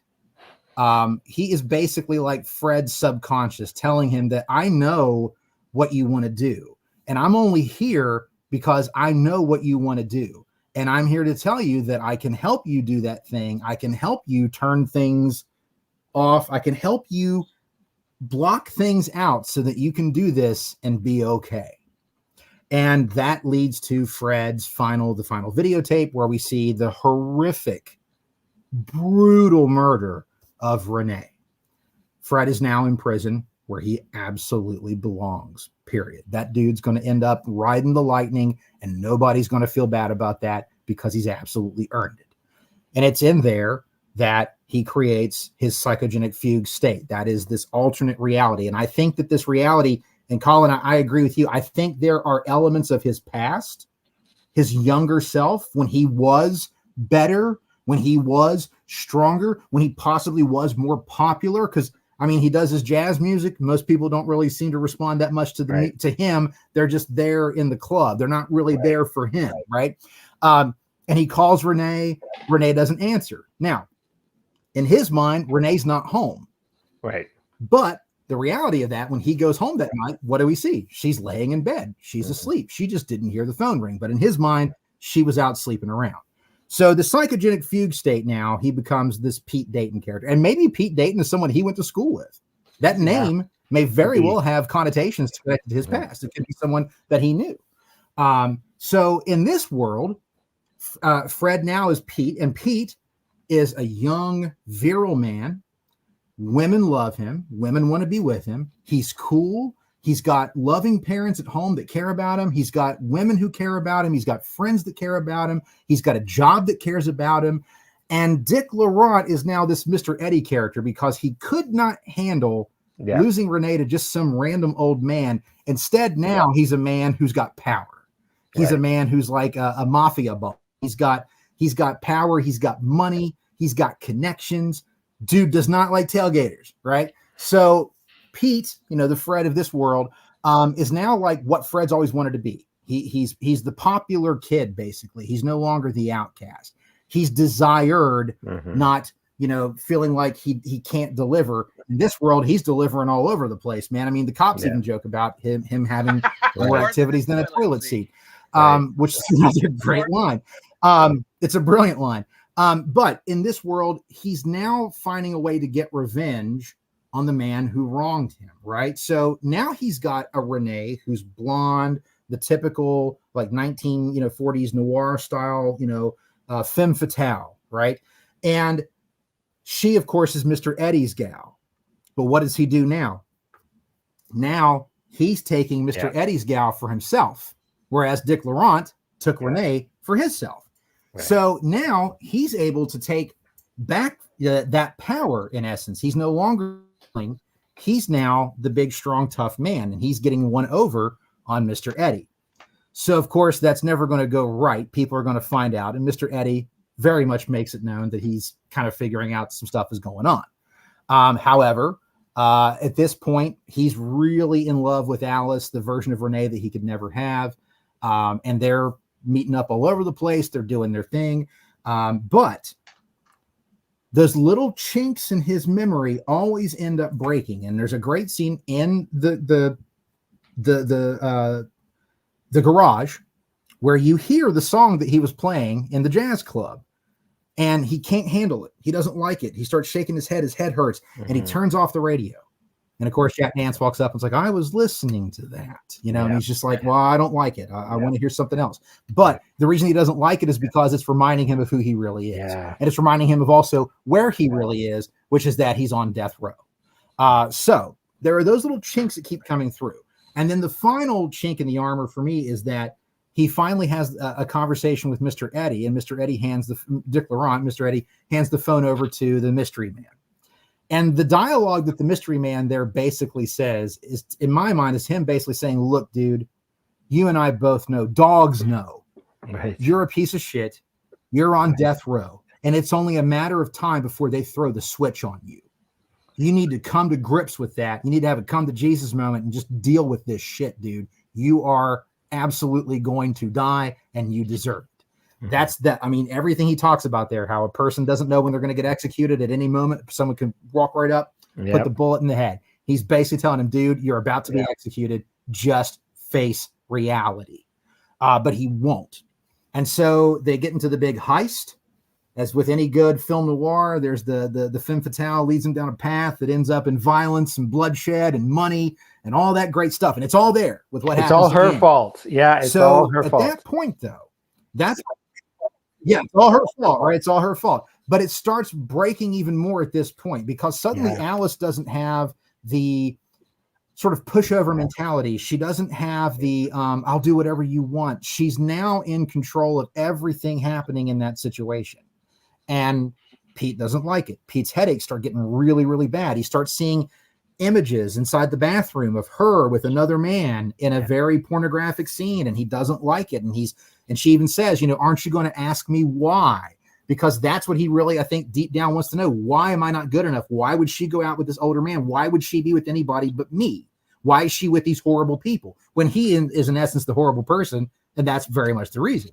However, when we get to the end, they go to the fence at that beautiful shack that's been on fire every time we've seen it. And then we have the final moment with the brilliant use of Song of the Sirens as they're laying there making love on the sand. And finally, Pete tells her, I want you. And then she whispers so cruelly into his ear, you'll never have me. Yep. And she gets up and walks into that shed, and we never see Alice again. Right. What he does find waiting for him in the shed is his Jiminy Cricket, who is there, and he's definitely telling him, look, her name's Renee. If she told you it was anything else, it's a lie. Her name is Renee. And you, homeboy, what's your name? You need to come to terms with who you really are. And at that point, I think we see what happens the night of the murder, which is Fred finds out where Dick Laurent and Renee are meeting up at the Lost Highway Hotel. He gets a room right next to theirs. We see Dick Laurent and Renee in the hotel room making love, and then she kisses him Fred and walks again out, now. and then he goes and beats the shit out of Dick Laurent. Right. We're at the point where it's Fred again. Yeah. So yes, he's now Fred. So Fred is now, getting Dick Laurent into the back of his car. He takes him out into the middle of nowhere. And basically, he with his Jiminy Cricket tells him, why I'm doing this. You're a horrible person. You did these horrible things. You brought my wife into this horrible world. And he puts him down right.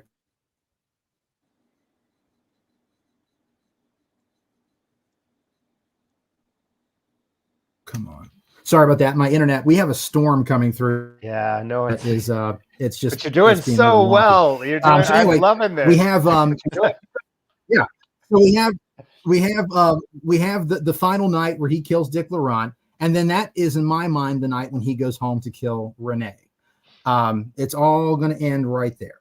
So I love the line that Dick Laurent says to him, that you and me can really out ugly them some bitches. And it's really telling, because Fred is a very ugly person, and he's uglier than anybody at this point. He is the ugliest, because we know what he's about to go do. The final scene of him telling himself that Dick Laurent is dead, I don't think that really happened. I think that's just, again, in his brain and his way of remembering. And then we go off on the chase. And I think very much, I believe in that, when we see the steam, the electric flashes, the distortions of his face, that is when he finally meets his proper end, and that son of a bitch gets electrocuted. His world finally crashed, because he now has to deal with the reality that he's dying. It's his fault. It's no one else's fault but him. And that's where this whole thing ends. That's my interpretation of the basic story. Now, there are layers of, and I think jealousy is a huge part of this film. Jealousy, because it's there with Fred, it's there with Pete, it's there with Mr. Eddie. Everybody, every man in this film, basically, our main male characters deal with jealousy. And we all know that it's never going to end well. I think there's a lot of look at, the ideas of, men have that thought in their head that they have to deliver, they have to be virile, they have to perform at a drop of a hat. Pornography tells us this, society tells us this. Men have to be the big, strong, virile guy, right? They can't have weakness. They can't not perform. They can't not finish. They can't not satisfy a woman. And all of those things are in Fred Madison. All of those horrible things that society puts upon men are in Fred Madison. And Lynch basically showed if that's the case, this is what society is going to create. Society is going to create men who do these kinds of things. And in essence, that is, I think, what we've all talked about is nobody wants to talk about those conversations. Nobody wants to have them. They sure as shit they want to have them in 1997. But that, to me, is the basic structure of the film. Might be completely different from yours, and I'd love to hear what both of you all think on it. But I for me, the amount of research and rewatching that I've done, I can find the things that structure that out for me that I'm like, yep, that's it. Now, there are other interpretations that I've watched and read about that where I'm like, oh yeah, shit, I totally get that. Like, yes, I totally see how that's correct. You're right. But I'm also right. And that's the great thing about it, because we can all interpret it differently. But for me, now when I watch the film, that's my through line that I have. And everything in the film really lines up for me, knowing that there are going to be those moments of the abstract, which is where a lot of people get mad at the end when they're like, they see the picture of Dick Laurent and Andy, and they see Renee. And then they said, yeah, Fred Madison was here. That's Fred Madison's wife. And he's like, yeah, but we got Pete Dayton's prints all over the house. Well, you know what I think? There's no such thing as a bad coincidence. It's a throwaway moment. It doesn't mean anything really in the grand scheme of what the film's about. But it makes people so upset that they're like, but they're not, they're two different people. They can't be two different people. They're the same person. Like it's the same. It's the same thing that we talked about with how did Fred become Pete? Like they just don't like that there's the abstract construct of this film. It is very much in dream logic, which Lynch is very fully into at this point in his career. But that is my take on Lost Highway and why I love this film so goddamn much. Corey, do you want to talk about your thoughts or? Sure. I mean, I think, Kevin, your thoughts are not too much different from my own. I think Fred is a very possessive, jealous. He feels very inadequate, and who knows even if this stuff is true or not true. What's going on with Renee? This could all be in his fantasy, because he, for some reason, is not in control, and he wants to be in control, whether it's control of himself or control of his sexuality or control of Renee, and he doesn't have any of it. And he does a horrible thing. And I think he tries to revert himself. I think Karina Longworth's take on this movie is pretty spot on. He converts himself into, whether you want to say it's a dream or it's a fugue state, or whether it's a younger version of himself or memories of something, of someone else. He creates an avatar, so to speak, of what he wants to be.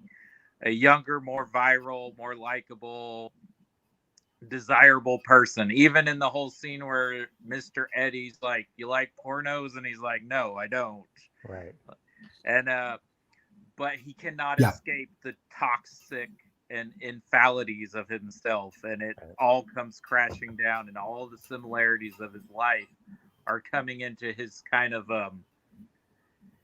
basically, I don't know what the word to use, where he's basically creating a version in his head where he doesn't have to live with the fact of what he's done in reality. Right. But all the things in reality are catching up to him in this dream. You know what? I think what you're looking at is the concept of I think you're looking for the phrase I think that fits is plausible deniability. Mm-hmm. Yeah, and it doesn't happen because all of the things that connect into the real world or his life are coming into this zone he's put himself in, and it all comes tumbling down. Whether he accepts it at the end or not, who knows? But yeah, I think that's what happens. Yeah, I agree. I'd actually say it's willful blindness more than plausible deniability, because with plausible deniability, you're kind of conscious of what it is that you're doing. But I think in this case, he's really trying to ignore the things that don't fit. But so Kevin, your summation there just, I think, was such an excellent and just well articulated, very much almost, 100% agree with sort of that sort of analyzing and structure of this this film and the narrative that's going on in this film. For me, though, I'm not sure. I think that Dick Laurent is real. I think Dick Laurent is what he invents as the villain that is stealing his. Because again, I like that. For me, that I think the movie doesn't answer the question as to whether or not she is having an affair, whether or not she's just sexually no longer interested in her husband. But and so Dick Laurent is is the boogeyman that he's invented to, that he has to overcome to justify his, like somebody else is responsible for me not being manly enough. I can't even take responsibility for it because it's somebody else that's doing it to me, whether it's her. And again, there's so much misogyny in the character, and not in the movie, because I think the movie again is exploring this and exposing it, but there's so much misogyny in the way that he blames her for so much, and his in the fugue state, which I think, again, I'm pretty much on board with understanding it that way as well, that he is, I think he's injecting aspects of his past, of himself as a young man, but you're right, maybe he's taken the name, I actually really feel similar, maybe he's taking the name of some kid that he went to school with that was, that he thought was cool, that he wanted to be like. The popular kid. Yeah, exactly, that sort of thing. Or maybe it's just a composite of things.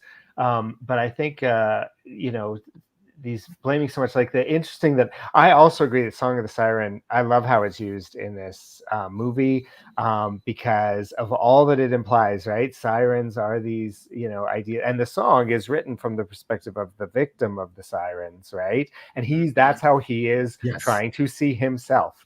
Right, that he is the victim here. Yes, exactly.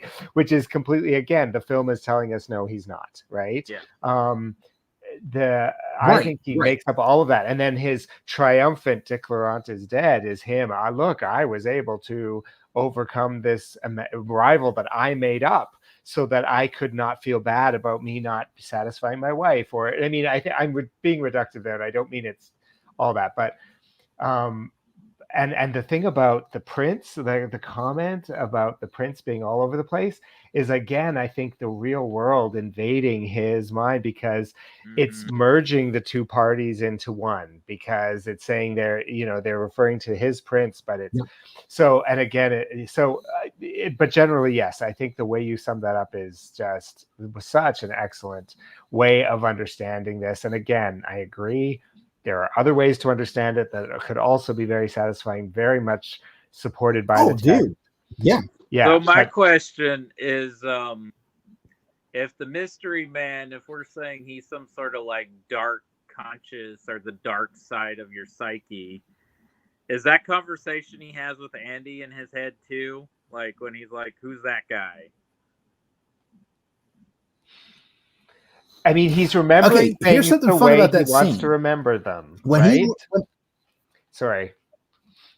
Right. But what's also fun is if you look at the stairway scene, there is another guy there wearing all black. It's not just him. The guy he's standing beside of is in a black jacket and pants. So if it's a real conversation, Andy's looking at the dude in the black jacket and pants, and that's a friend of Dick Laurent. So that could be. That's right. Also, the way the mystery man walks into the party, that conversation could have really happened, but he's looking at someone else wearing black and not that. Yeah. The way the mystery man walks into the party, like he doesn't act like a normal person walking into a house and looking around, seeing someone he knows and going over to them. He just enters and starts moving. Yeah, exactly. Yeah. And just his eyes locked, and he's walking in. And I agree with Kevin there. I think that, that there's other people that, and that happens in real life conversations all the time. You talking past each other about, one person thinks you're talking about one thing, but you're talking about something else. It happens quite a bit. But again, I'm not sure. This is unreliable narrator. And they've all been drinking. So I'm not sure how much we're supposed to take literally. Right. Again, the videotapes. Are they even real? I think Kevin's theory there makes sense. So I think that's the key thing. I think that's the key, is that knowing that Fred is the unreliable narrator. Now, the first time you watch the movie, you don't know that. But when you go back, and again, That's what great cinema does, is it makes you want to revisit it, and it makes you look at it differently when you revisit it. When you go back and look at it, you're like, oh my God, yeah, this dude's been lying out his ass the entire time. Like, yeah, this dude is not relying. And again, when you now understand why the line of I don't like cameras, I like remembering things the way I like to remember them, that line means everything the second time you watch it. The first time, it's just kind of a goofy, weird, oddball line. But the second time you watch it, you're like, fuck, that's it. Like, that's it right there, man. Like, that's absolutely it. It's absolutely the code cracker. When you get that and you understand it, it's like, there you go. That's to me is, I think the brilliance of this film is every time I revisit it, there's something that reads different. There's something that plays different. There's something that just feels different. So every time I watch this, it's still almost like watching it for the first time. As cliche as that sounds, this film really does that for me, because there are so many layers to it. And as you get older and you have more perspective on how men are viewed in society and how men have put things upon themselves because of society. Yeah. This film really does play different to 48-year-old Kevin than it did to 21-year-old Kevin. It really does. For sure. And you could even say that with the Robert Blake's line, even if he is like the dark psyche or an evil conscience or just your dark side, you have to allow yourself to give into the dark side. Your dark side doesn't take over you. You allow that to happen. No, he doesn't go where he's not invited. Yeah, exactly. Yeah, no, for sure. Have either one of you read the book that he wrote, that the line Lost Highway comes from, Night People? I have not. Okay. I was just curious because that's interesting. I have not. That Lynch is adapting another book, even though I think this is very much a loose adaptation, more so than even Wild at Heart. That's my understanding as well, yeah. But again, I'm not familiar with the source, so I can't comment on that. Yeah, Barry Gifford.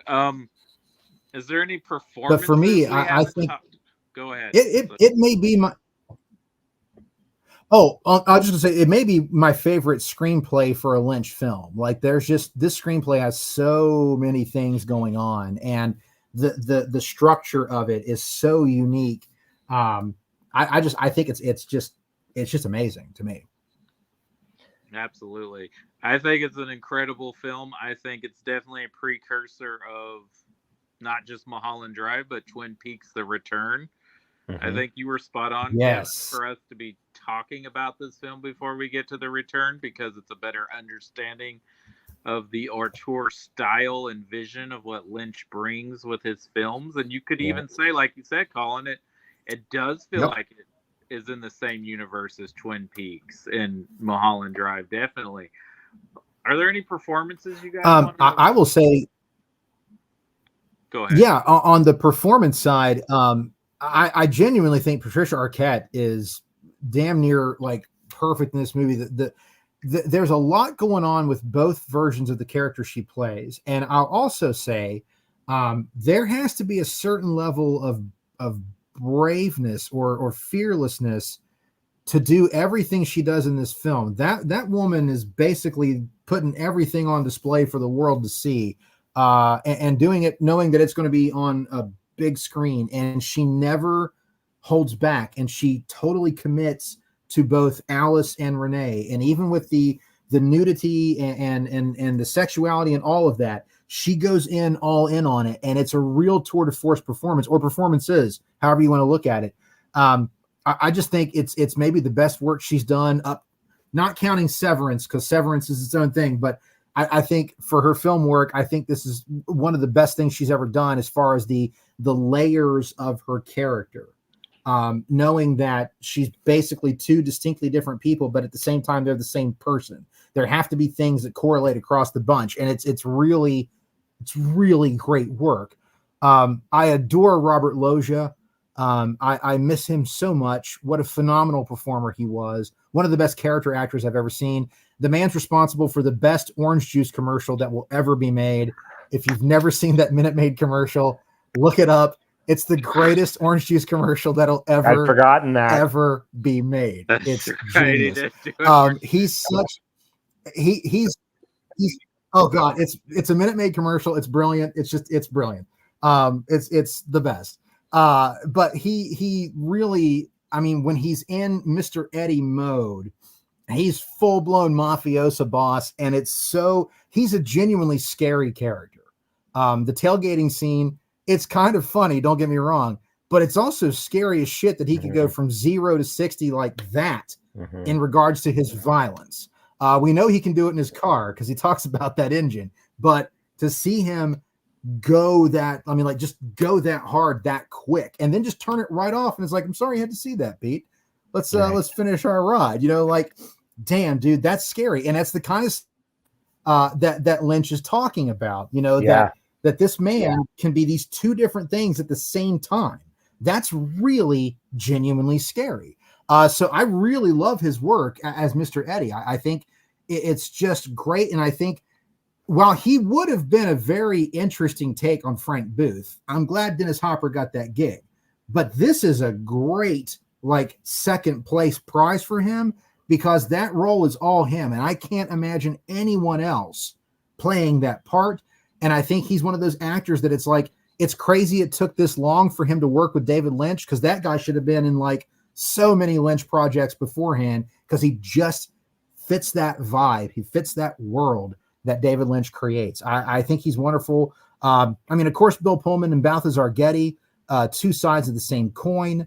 Both of them do a great job of playing the insecurity.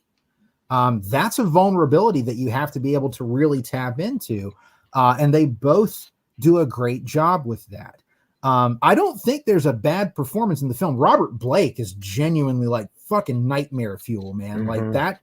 The Mystery Man is genuinely unsettling. The lack of eyebrows, the white makeup, the slicked hair, like he's terrifying. If you saw that coming across a room, walking towards you in that beeline manner that he does, you wouldn't want to talk. You wouldn't want to interface. You want to get the shit out of there, dude. If you saw that in an alley, you'd be not just walking, you'd be running the other direction. That guy is terrifying. And we're not even getting into the real life shit.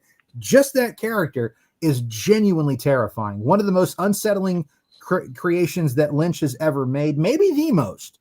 He is up there. I think he's, like I mean, Bob scares me. And the Winkies guy scares me. But I think that that the Mystery Man has them beat. Like, yeah, that's when I talk about being scared. I think again, like this, the reason I started out talking about the fact that this is the movie I refer to when I say, this is the scariest movie I've ever seen. This scares me.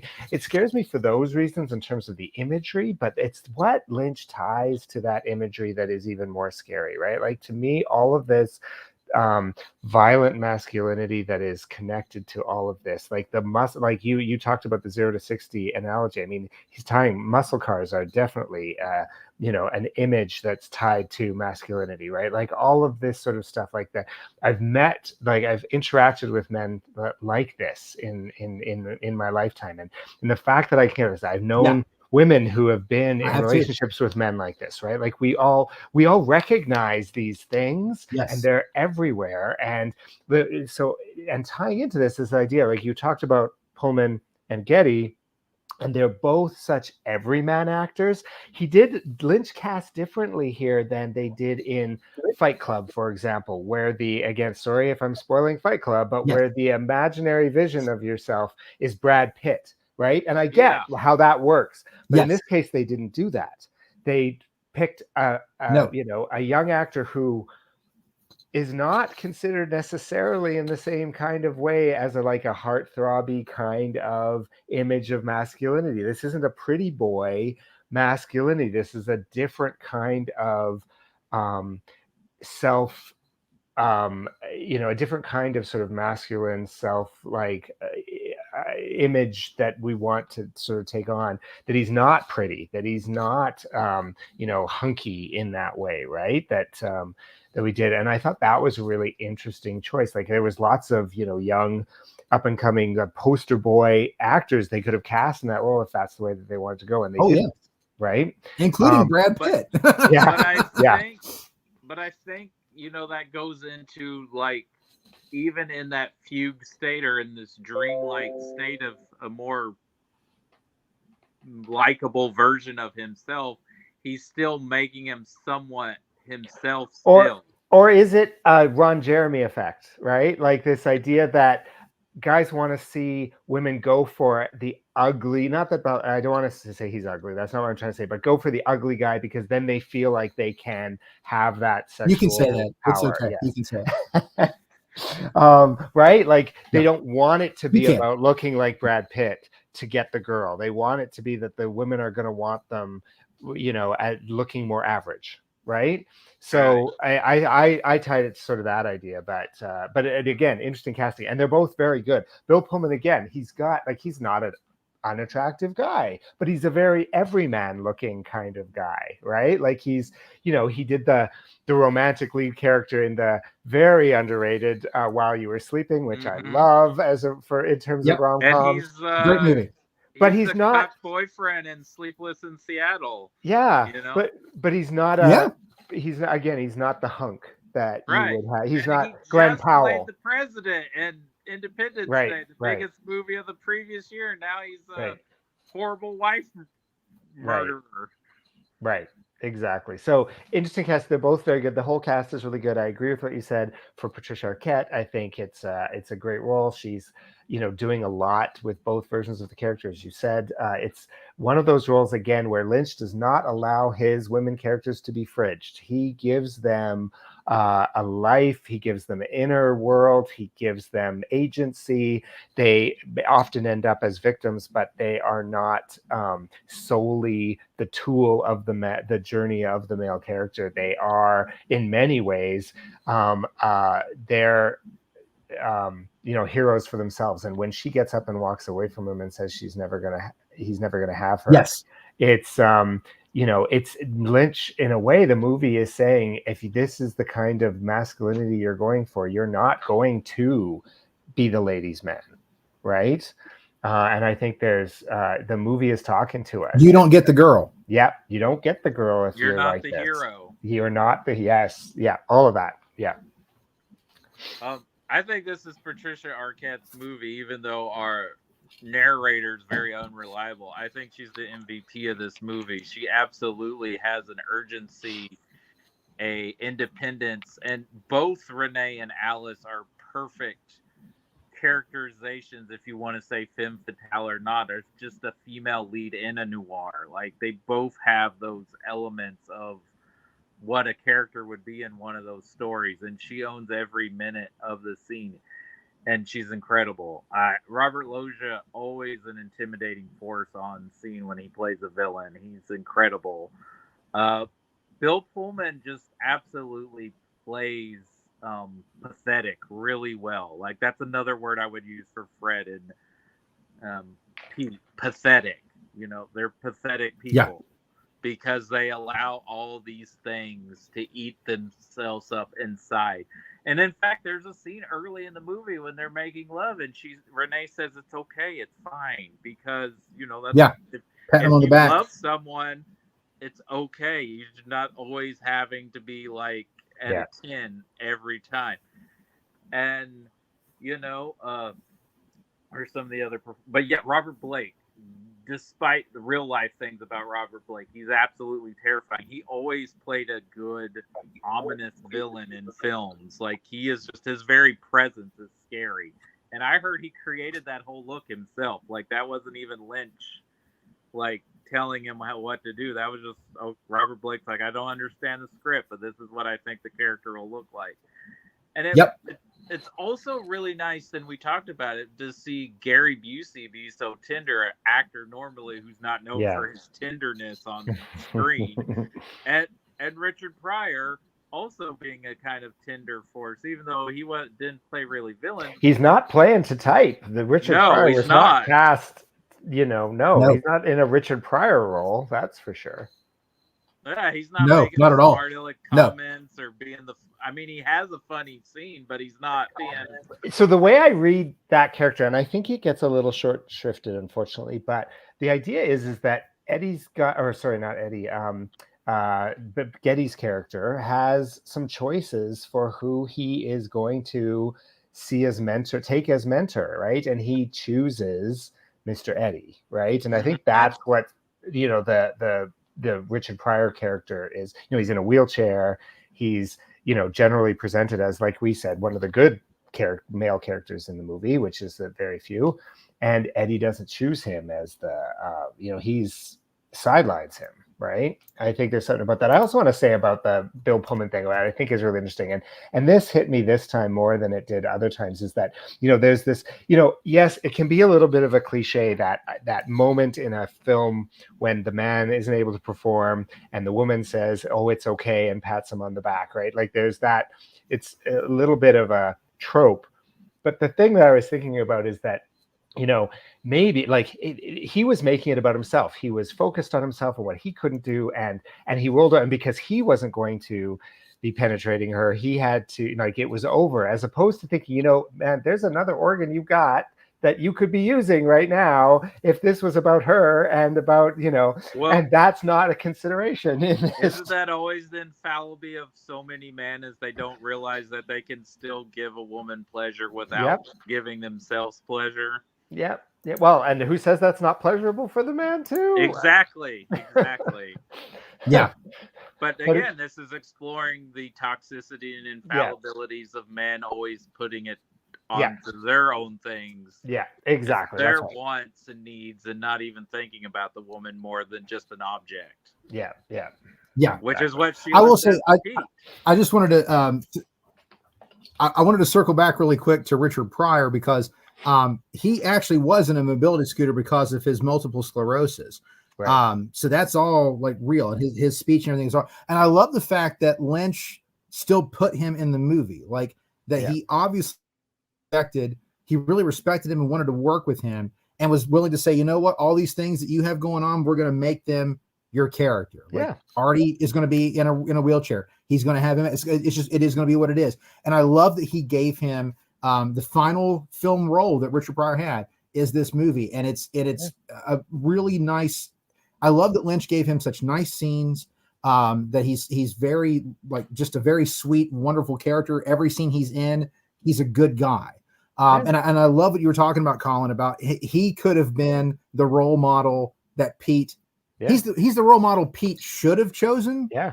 And instead he chooses the absolute wrong role model. Whereas Artie, you would say, with his body, he doesn't have the virility of what a real man should have. Yet Artie is a real man. He owns his own shop. He does his own thing. He's a good person. His workers respect him. He's a good man. He's all a good boss. Everybody's happy working there, right? Yeah. Like the business is successful. Like everything about him, and people exist in who have mobility issues. They live lives. They run businesses. They live. They're in relationships, and the movie shows us that. And that's not what he picks. Yeah, I think. And it looks like his parents have a perfectly healthy, good. I really love that. I do.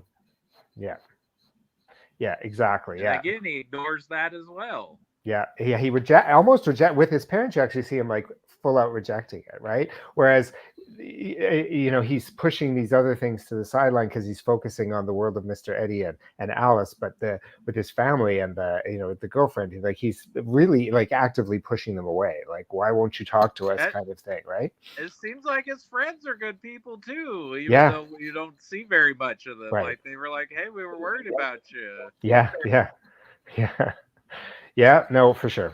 There's again, these are the little pieces you pick up when you watch it like over and over and over again, that you get more of these little details that I appreciated again seeing this time that maybe I hadn't picked up on. Certainly the college me that saw it. But you're right. His parents, they are.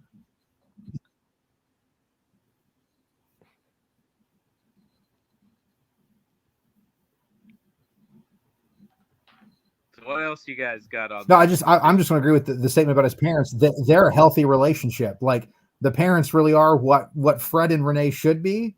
You know what Pete and Sheila should be. That's what they are. Sheila is absolutely who Pete should be with. She's a good woman. She cares about him. Well, she, maybe you know, she'll do will better. do anything for him. Oh, she'll do better. Yeah, she'll do better. Let's be honest. She'll do way better. Any woman involved with Pete, she'll do way better. Do better. As a matter of fact, we can legit say that woman dodged bullets. Like we can legit say that for her. She dodged bullets. She dodged many a bullet, right? She got so, but again, it's like, but it's again, if Pete makes the choice for Sheila, then he's got someone who genuinely cares about him, right? Right. And he's got his parents who care about him, and he could keep himself in a really nice life. But every choice he makes are the choices that Fred would make. And that's why it all falls apart, because Fred can't, he is his own worst enemy. He cannot make the right choice because mentally he's just not there. He does not have the faculties to do so. Well, I will say the other performance of this film that, go ahead. I'm sorry. Oh, I was just going to say that the point where Pete becomes Fred again is the point where it's a sex scene, right? It's the scene where she rejects him, and then he's back to being Fred again, right? The fantasy is broken. Fantasy's over. Yeah, I just wanted to jump in with that.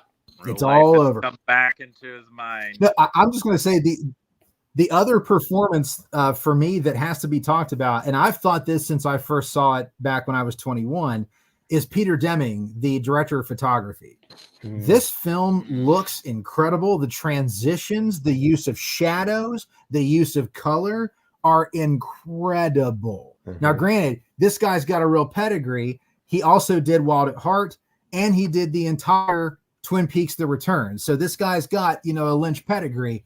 But I think Lost Highway is one of the best looking films of the 90s. I think it's one of the best looking films I've ever watched. And he nails the noir aesthetic, the use of shadows, the use of like complete pitch black darkness.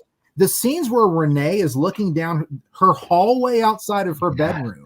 And it just looks like an endless black chasm. That shit is terrifying, man. And that's a simple hallway shot. And it's absolutely terrifying. There's so many great transitions in the use of shadow and light in the transitions in this movie. Like, it is a movie that, I might make the argument it might be my favorite looking David Lynch film as well, because of being able to go all in on the noir aspect and really going hard in the paint on the shadows and light.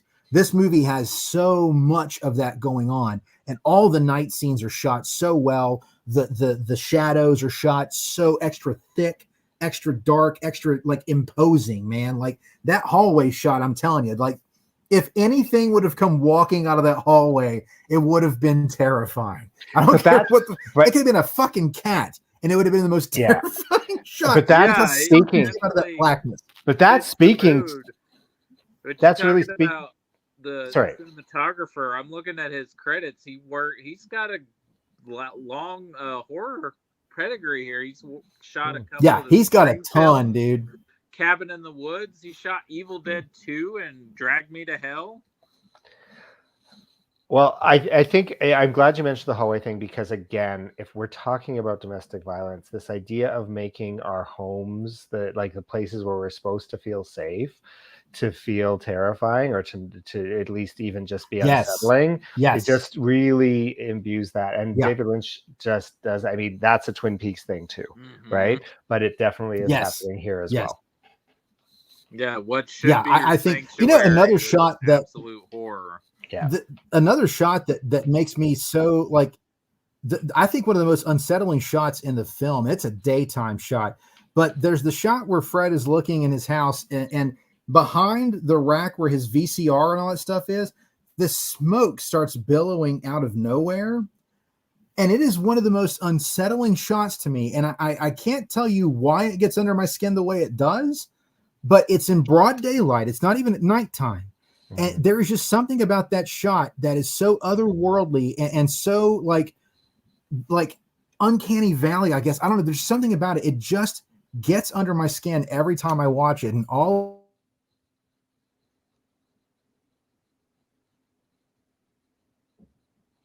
Yeah, it's just a simple shot of smoke coming up from behind that rack, but it's so unnerving. Like it's just those kinds of shots that here.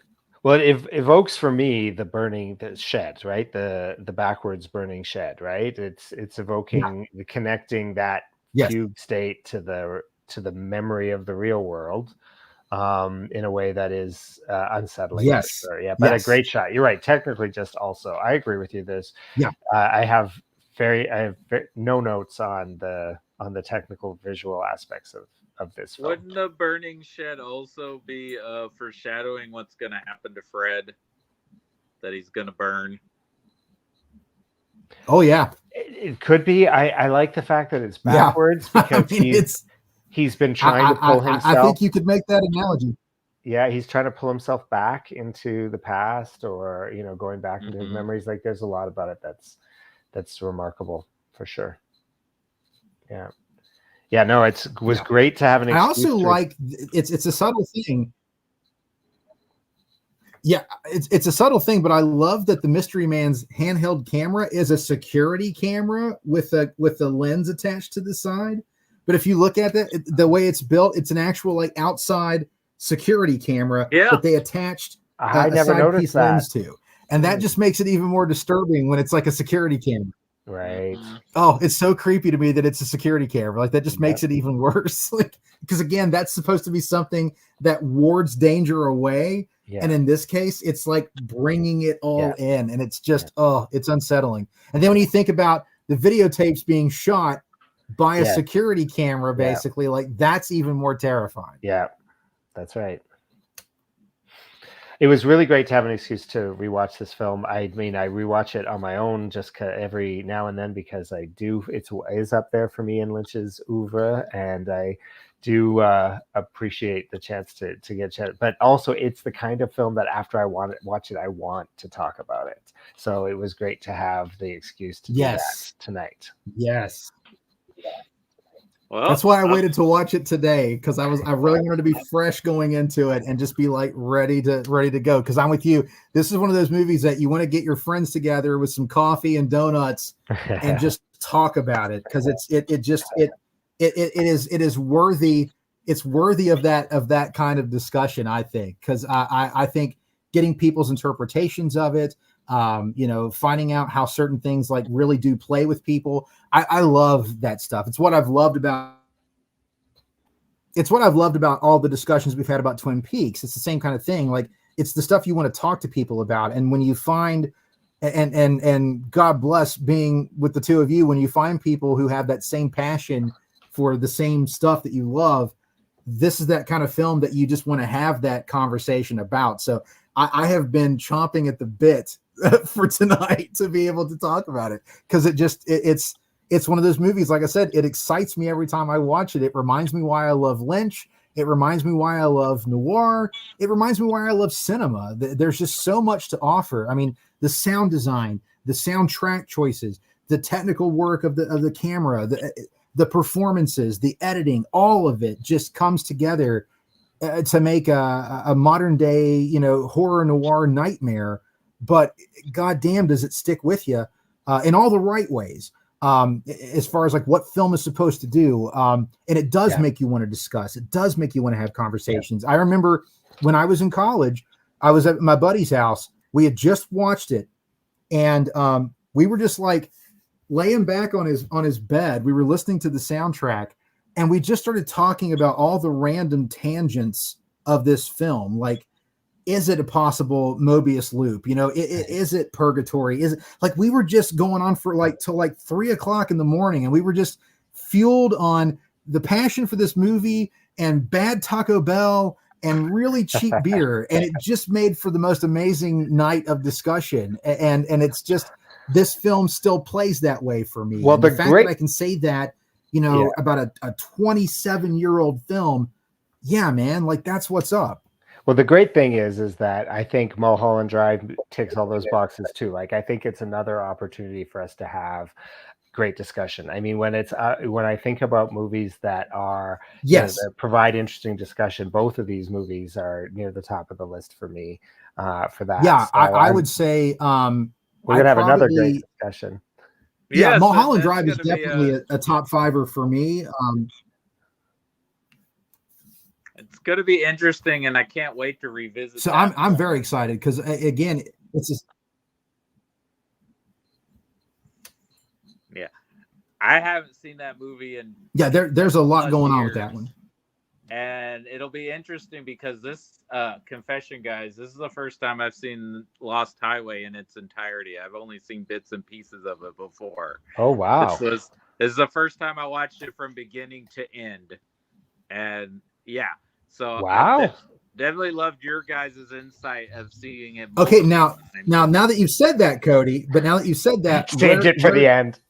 where do you rank it then in your pantheon of Lynch films, since you've finally now seen the whole thing? Oh, would it make your top 5?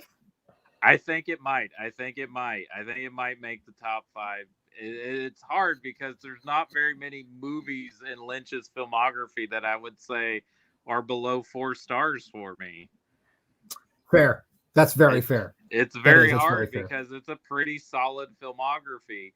And I'm very excited to talk about Mulholland Drive because that was almost universally praised when it came out. At least right. Very different reaction. Yes. I mean, again, it wasn't a box office success by any means, but it definitely got the awards attention. It got the critical attention. It got the film, like cinephile world.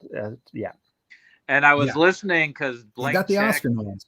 Is doing Lynch's filmography now, and they had Alex Ross Perry on to talk about The Elephant Man, and he talked about how Lost Highway kind of feels like him doing his update of a race. Not that they're connected, but that Lost Highway was kind of like him doing Eraserhead again for his career, and how The Straight Story is like him kind of doing The Elephant Man.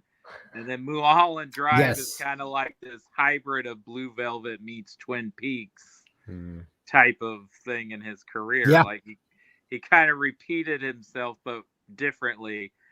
And if someone said David Lynch at this point in his career is at his absolute best, he's like, I may not agree with that, but I also would be like, you could definitely make that argument that he's just as good as he was at the beginning of his career. Whereas you can't say that about every filmmaker. No.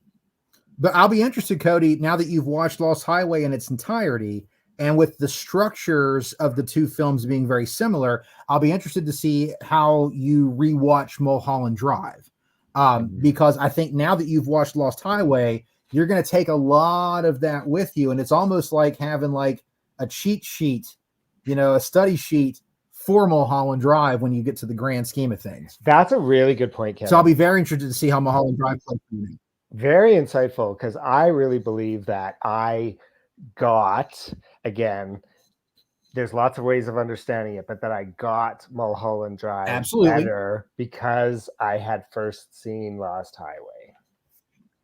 And The Return, like, again, that's why we're doing this. I feel exactly the way we are. Yeah. So, yeah, I think I can't wait to watch. I want to go watch. There was a method to my madness when I said we needed to take the break. I want to go watch Mulholland Drive right now. I do. Yeah, no, and I just got my Criterion of it, so I'm really excited to watch it because I just got my new 4K TV set up, so I'm really stoked. You know what? Well, I for some reason never bought it. I don't know why. I had an old DVD of Mulholland Drive. Maybe I felt like I didn't need another copy. I finally just ordered it. I had the DVD. Yeah. Yeah. And this year I picked up Lost Highway and Fire Walk with Me. I was of the mindset with Mulholland Drive, I was of the mindset because I had the DVD and it had that little 10 fact sheet thing that you talked about before, Colin, which I think is hilarious. Because there are some things I think in that top 10 things to look for that do work, but I'm with you. I think it was absolute PR bullshit, which is fine, whatever it takes, whatever it does. But I had, because Criterion had started doing Lynch films, I never bought any other copy of the film because I knew one day they were going to do a Criterion edition of Mulholland Drive. There was no way in hell that was never not going to exist. So Right. I just kind of held out any Blu-ray copies until I knew that was coming. And so I'm very glad that I did, because that's the version that I got. With Lost Highway, I actually bought the VHS widescreen edition, and I had to search for that bitch back in the day, because we didn't have the internet just to order shit off of in the late 90s. So I had to find, I went to numerous FYEs until I finally found the widescreen edition, and it took me a ton of time to find it. And then I had that, and then the very bare DVD came out, and I had that. And then the Blu-ray started popping up. But again, I thought in the back of my head, Criterion's going to have to do this. There's no way in hell that they don't. And luckily, that's the version that I have now. So I'm thrilled that Criterion is a big Lynch fan, because I knew that those films would eventually get that treatment. So I am beyond stoked to rewatch Mulholland Drive, especially having just, and for me, having not just watched Lost Highway, but having just watched Wild at Heart. Because again, there's that sort of fairy tale vibe to Mulholland Drive. And I think that if your favorite Lynch film is Mulholland Drive, then I'll say this. He had to make Wild at Heart, and he had to make Lost Highway. Those films had to crawl so Mulholland Drive could walk. Yeah, if that's your favorite film, I think that's how you can look at it. For me, I just feel like Lost Highway was this amazing thing. And then when you look at the production of history of Mulholland Drive, that was supposed to be a TV series, much like Twin Peaks, that had to get reshifted. And I felt like for me, Mulholland Drive was successful because he had made Lost Highway first. If it's reversed, I don't know that it comes out the way it did. Right. I think you're right. I think we'll talk about this more. I don't want to start going into a Mulholland Drive discussion right now, but I think you're right. I think the way he resolves the issue of having a TV pilot that he wants to make into a movie is definitely inspired by two main things. One is Lost Highway. The other is the European pilot of Twin Peaks. So I think there's influences in both of those that are there for sure. But again, that's for next time. Now, since we're all so eager, can we do this in 2 weeks? Are you guys available the 15th? I could do it.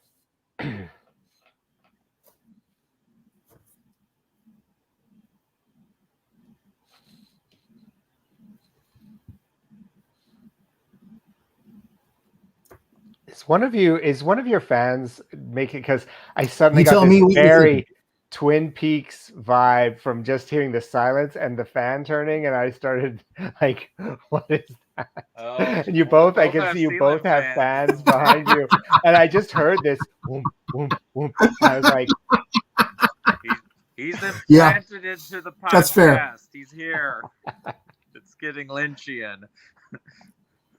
I could do. Now you guys would have lost your shit if I would have put a picture of Bob up here. Yeah, exactly. We'd be like, oh my God.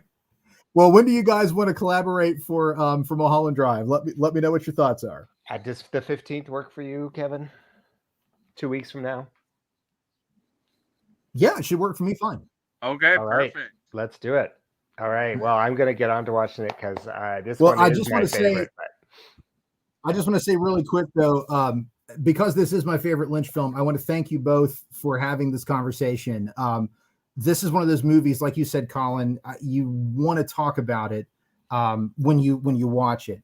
And for me, knowing that I'd get to talk about it with you two today made this rewatch so wonderful. So thank you so much for allowing me to come along on the journey of Lynch stuff, one, but two, for talking with me about my favorite of his films. This has been an absolute treat. Thank you both so much for humoring me and my long-winded discussion of what I think the film is and all that shit. It's just been a treat to get to talk with you guys and to get your thoughts on it, and to know that we're all in such similar, synchronicity with this film. It just makes me that much happier to be doing all this, because I was very nervous that like you guys would come at me like, you know what, I really don't like Lost Highway, and I was just like, I would die a little bit. Lost Highway is, but that wasn't the case. That wasn't the case. It's one of my favorite of his films, and it's one of my favorite movies overall. Like, there's a lot of it's just because and there's just something, and sometimes there's just something personal and it's something that you can't articulate, that just is why you like this song or that song a little bit more than the other one. And that's how it is with Mulholland Drive. And this one for me is that Yep. there's something about Mulholland Drive that just really gets me in a way that, but I love Lost Highway, and I wanted you to go first, and I guided you to that because I knew you would do an excellent job of really just getting into that summary, and you did an amazing job of that, and I was just so thrilled with it. And it mostly matched up with my understanding of it too. Like, it really, And I figured that's where we would be. I really did. Yeah. I figured that's where we would be, because we all seem to have a very similar mind to these things, which is great, because it makes our discussions a lot easier to just blend everything in. So I'll definitely say, Colin, you will take the lead on the description for Mulholland Drive. That will absolutely be your baby. And again, I think we'll all, again, have very similar concepts for that film.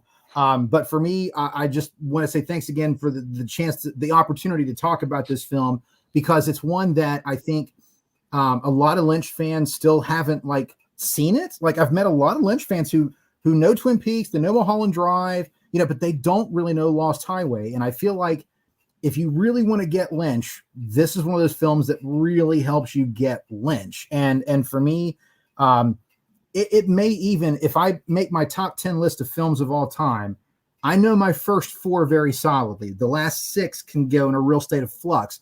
And what I try to start thinking about then is, who are my favorite directors and what's my favorite film from that favorite director?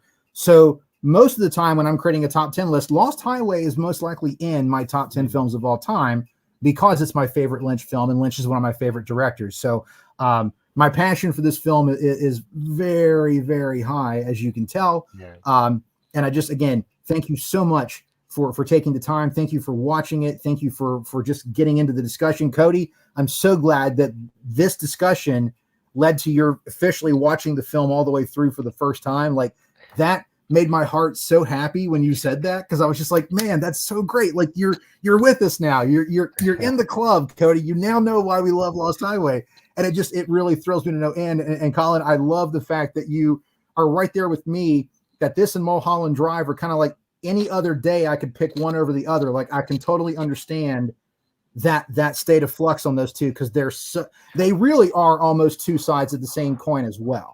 Right. And I think that's what makes this such an exciting thing to talk about these films before we go into The Return, because, man, so much of The Return to me is just these films had to crawl so The Return could walk and then run. So I'm so thrilled that we were able to take this detour. And again, guys, thank you so much for humoring me with this discussion of literally one of my favorite films of all time. Yeah.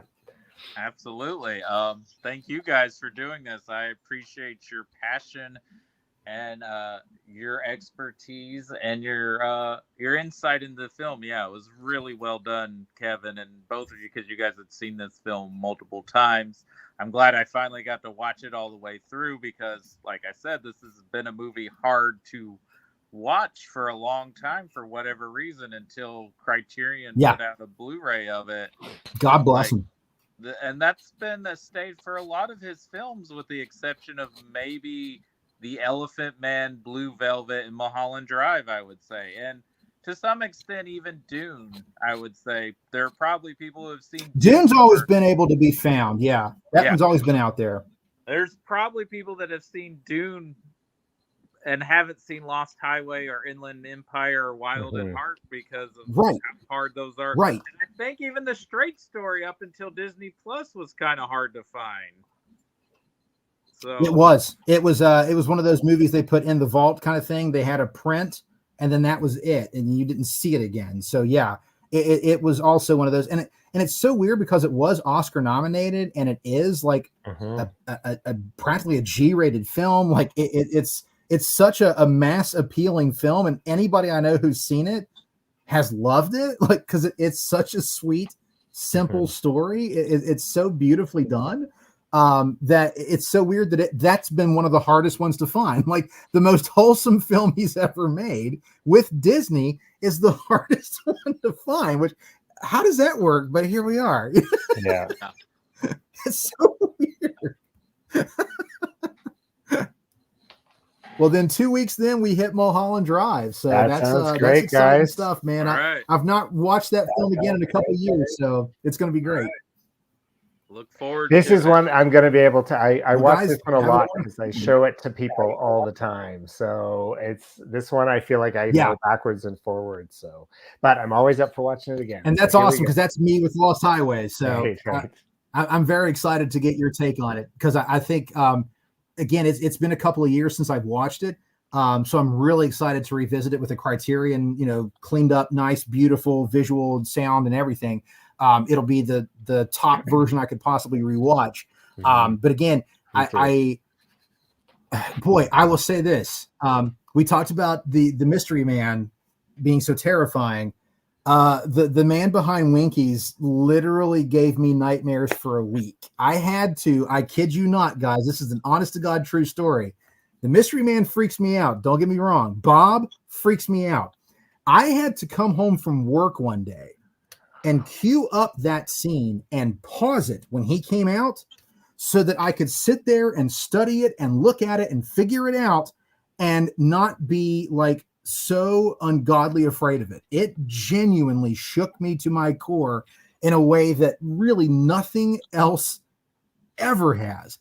And that's saying a lot, man, because like I adore The Shining and I adore The Exorcist and I love Twin Peaks Fire Walk with Me, but nothing has ever shaken me like the man behind Winkies. And I really had to like read everything I could about how they did it, who the person was, how they did the makeup. Like I had to literally deconstruct that scene so that I would not have nightmares anymore. Interesting. That is a hand to God true story of what happened when I saw that film. Well, and here we go to watch it again. Yep. So prepare yourself. I mean, just remember, if you see me shaking during the interview, just know that trauma came back. That's all you need to know. Well, guys, enjoy your Labor Day off tomorrow. Thank you. And again, thanks for the time tonight. 2 weeks then, man. 2 weeks. See you in a couple weeks. All right. Y'all take it easy. Thank you. This will be a discussion. I'm excited to talk Mulholland Drive. That's for sure. Bye. Good night. Night. Good night, guys. Night.